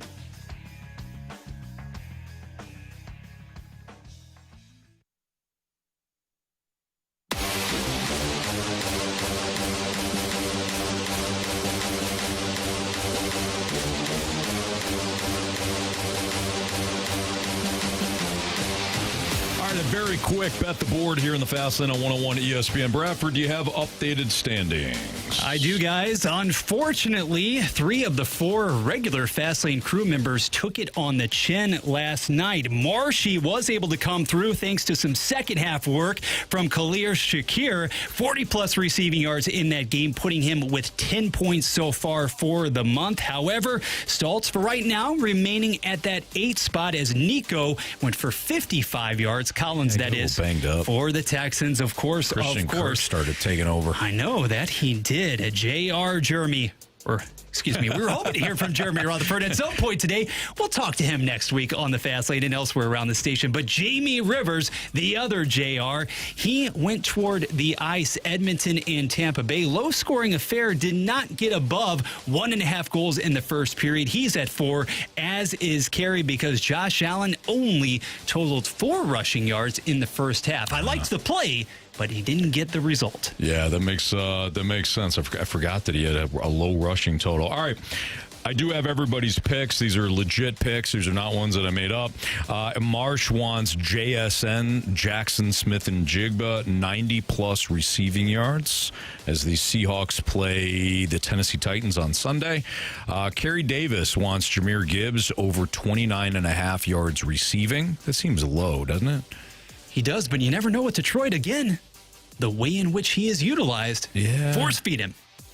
Receiving, let's see here, just checking. He's only had one big receiving game this season. Yeah, okay. Receiving. All right. And Jamie, I want it noted, I'll give him this pick. I want it noted that he's cheating. Jamie wants the Carolina Hurricanes, who are minus 162. How dare he? Bradford, the threshold, of course, is? That's 130, yes? 150. 150. So minus 150.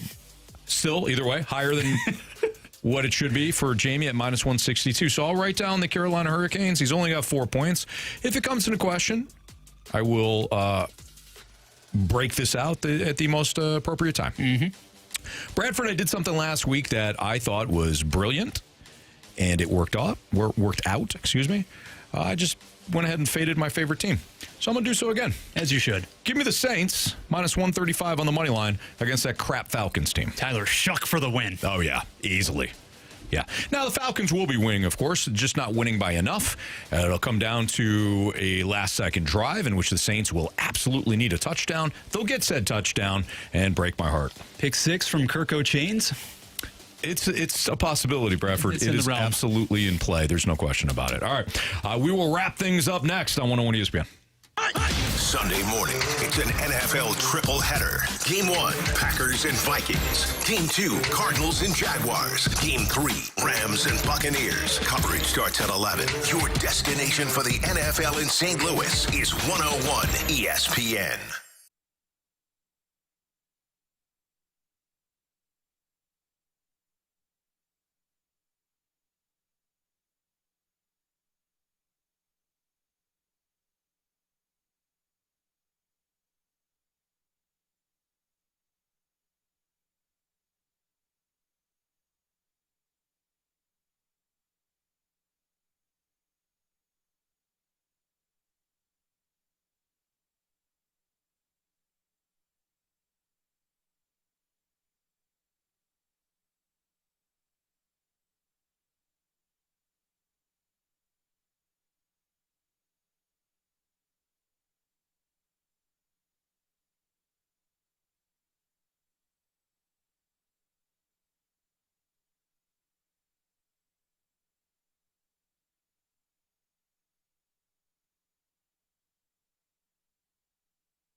This is the Fast Lane on 101 ESPN.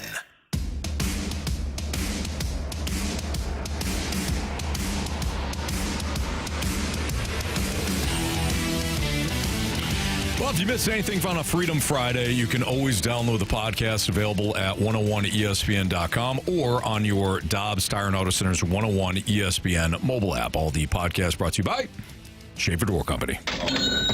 All right, we're going to skip what we learned. I do want to thank everybody. A couple of thank yous. Brad Thompson for filling in for the first 2 hours plus here. It was great to see BT. Love him, love his family, love seeing him and doing 2 hours of radio with him. And man, his baseball knowledge is off the charts. But more so than that, I just love the dude. So thank you to BT for filling in. Bradford Bruns, thank you, my friend. It's always my pleasure, buddy. It's always really a pleasure on this side, man. I appreciate your hard work and everything that you do, because you're driving things on a Freedom Friday, and you've done so with aplomb the last few times that you've done so. And I love that word. I love it. Honestly, I had it in the holster just for you. So, no, but thank you, Bradford. And thank you to the listeners. You guys make Freedom Friday. You really do. You're the ones texting in all the topics, and I'm glad that we're able to do so, especially with us, again, being out on Friday. Without further ado, let's get to our 3 stars. It's time for the Fast Lane's 3 stars of the day. Presented by Circus Sports Illinois. Sports betting the way it should be.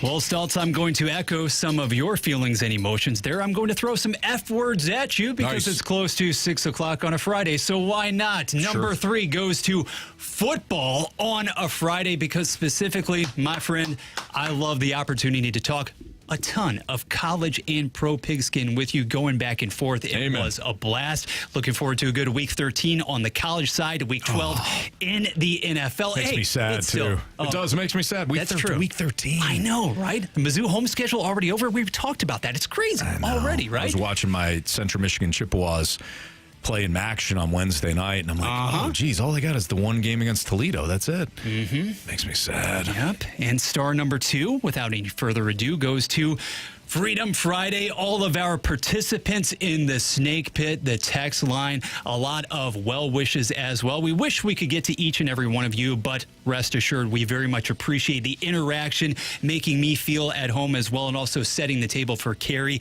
Jamie, and Marshy to come back on Monday. But I think it's pretty clear as to whom the number 1 star of this day should be.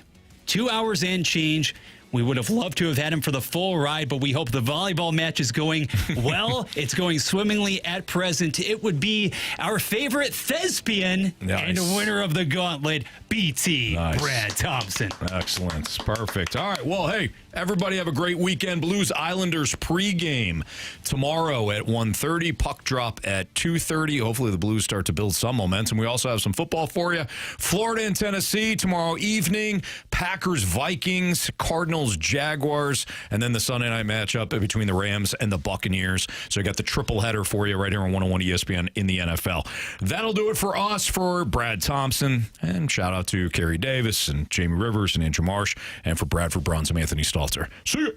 101 ESPN has your shot to score a pair of tickets to see your St. Louis Blues take on the Boston Bruins December 9th at Enterprise Center. The first 10,000 fans to enter the arena will receive a quilted quarter zip featuring the Blue Note on the front and the new STL logo on the back, courtesy of Pepsi Zero Sugar. Get more details and enter to win now at 101ESPN.com or on your 101 app.